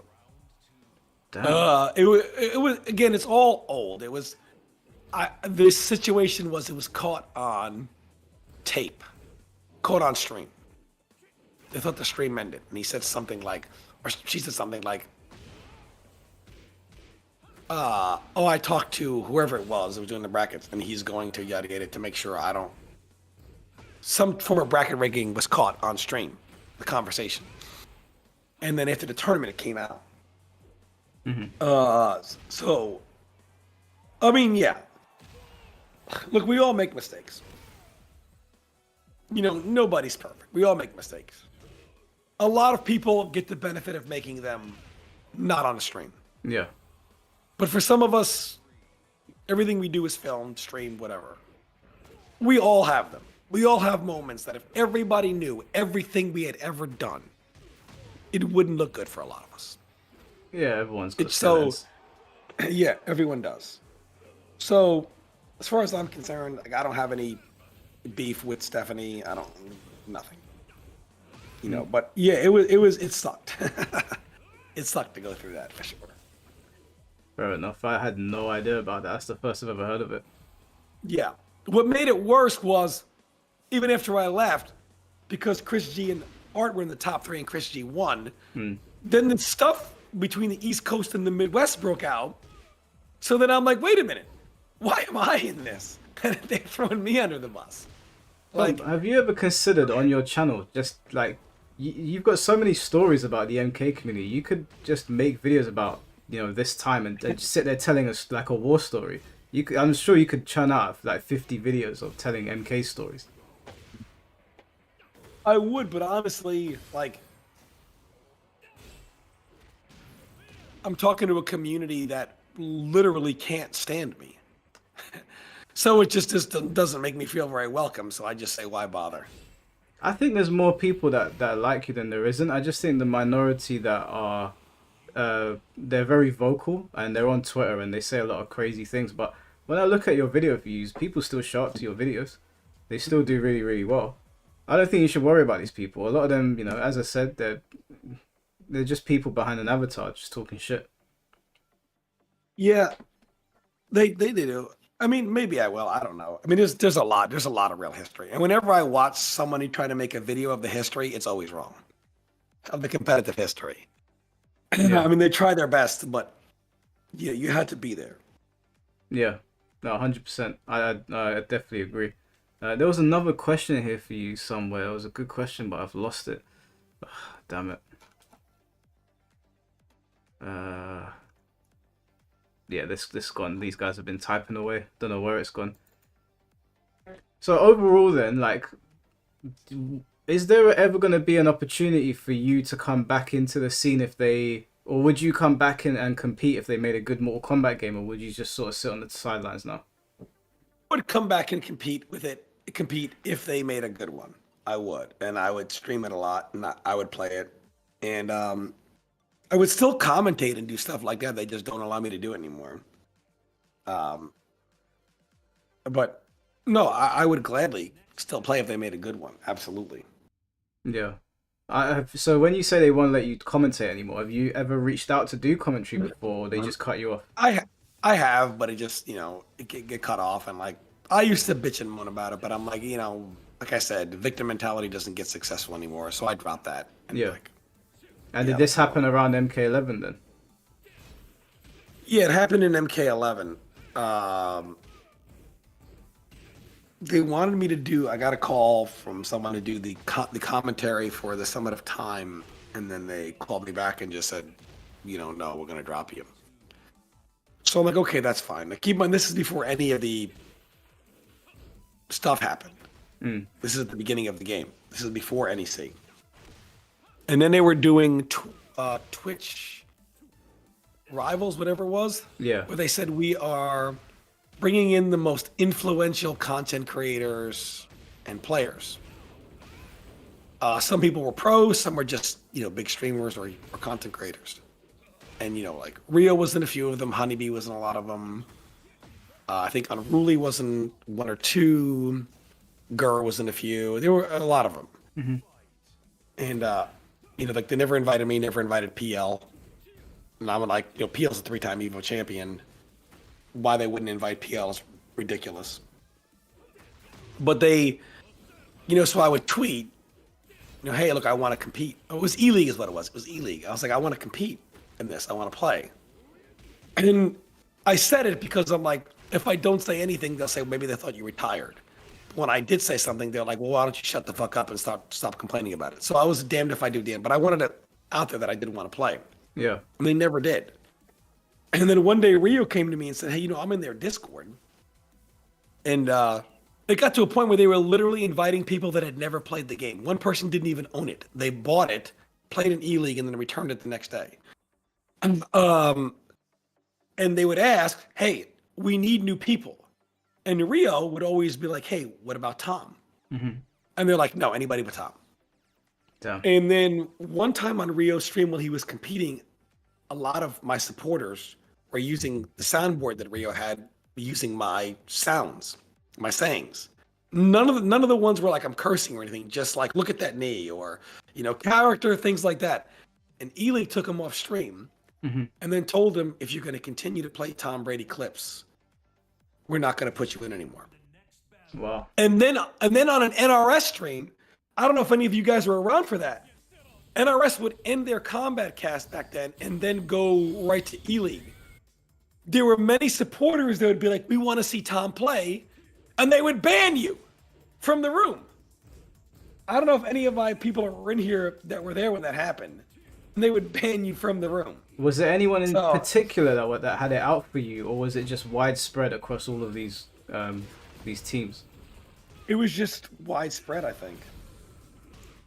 That's crazy, man. Foxy was saying that he didn't get called either, but I don't think they have any sort of like issue with Foxy. Foxy didn't. No. But the thing is, the point is, Rio specifically said, "How about Tom?" Yeah, it's how they went about it with you. And also, Foxy was not streaming or doing YouTubing like that anymore, right at that point either. Yeah. Otherwise, there's no chance they don't put Foxy in. Yeah. No chance. If Foxy was doing it to the level he is today, Foxy would have been a shoo-in. No, 100%. All I'm saying is, They did tell Rio that on his stream when they were playing my sound bites, no Tom. And then in the Discord, when Rio mentioned me, they said anybody but Tom. So that is true. Do you know what would be really good? If they made another MK game that was really good and you came back and you just consistently won. I think that would drive them mad. If I just won once, it would be like Tiger Woods winning the Masters. It'd be big. I honestly, I think if they ever do an MK game that you like, I really think you should do it just to stick it to them. Especially with how they've dragged your name consistently. If they made a good one, I would do it. If they made one that I really enjoyed, I would do it. Yeah. Was there anything else that you wanted to cover on the community or the game or anything in particular? Because I want to make sure that you get all of your points across since there's a lot of people here watching. No, just overall, I've always been very appreciative to all of you guys out there. Unlike a lot of players today, they're very spoiled because they get to come in and you guys are already here. Yeah. And they don't realize how important all of you are. See, I'm much older. I won a lot in the 90s and even early 2000s. Nobody cared about me or who I am.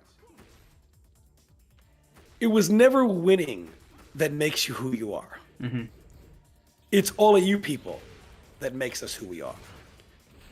The opportunities that I've had with, being a commentator and testing and guide writing, that's all because you guys made me relevant.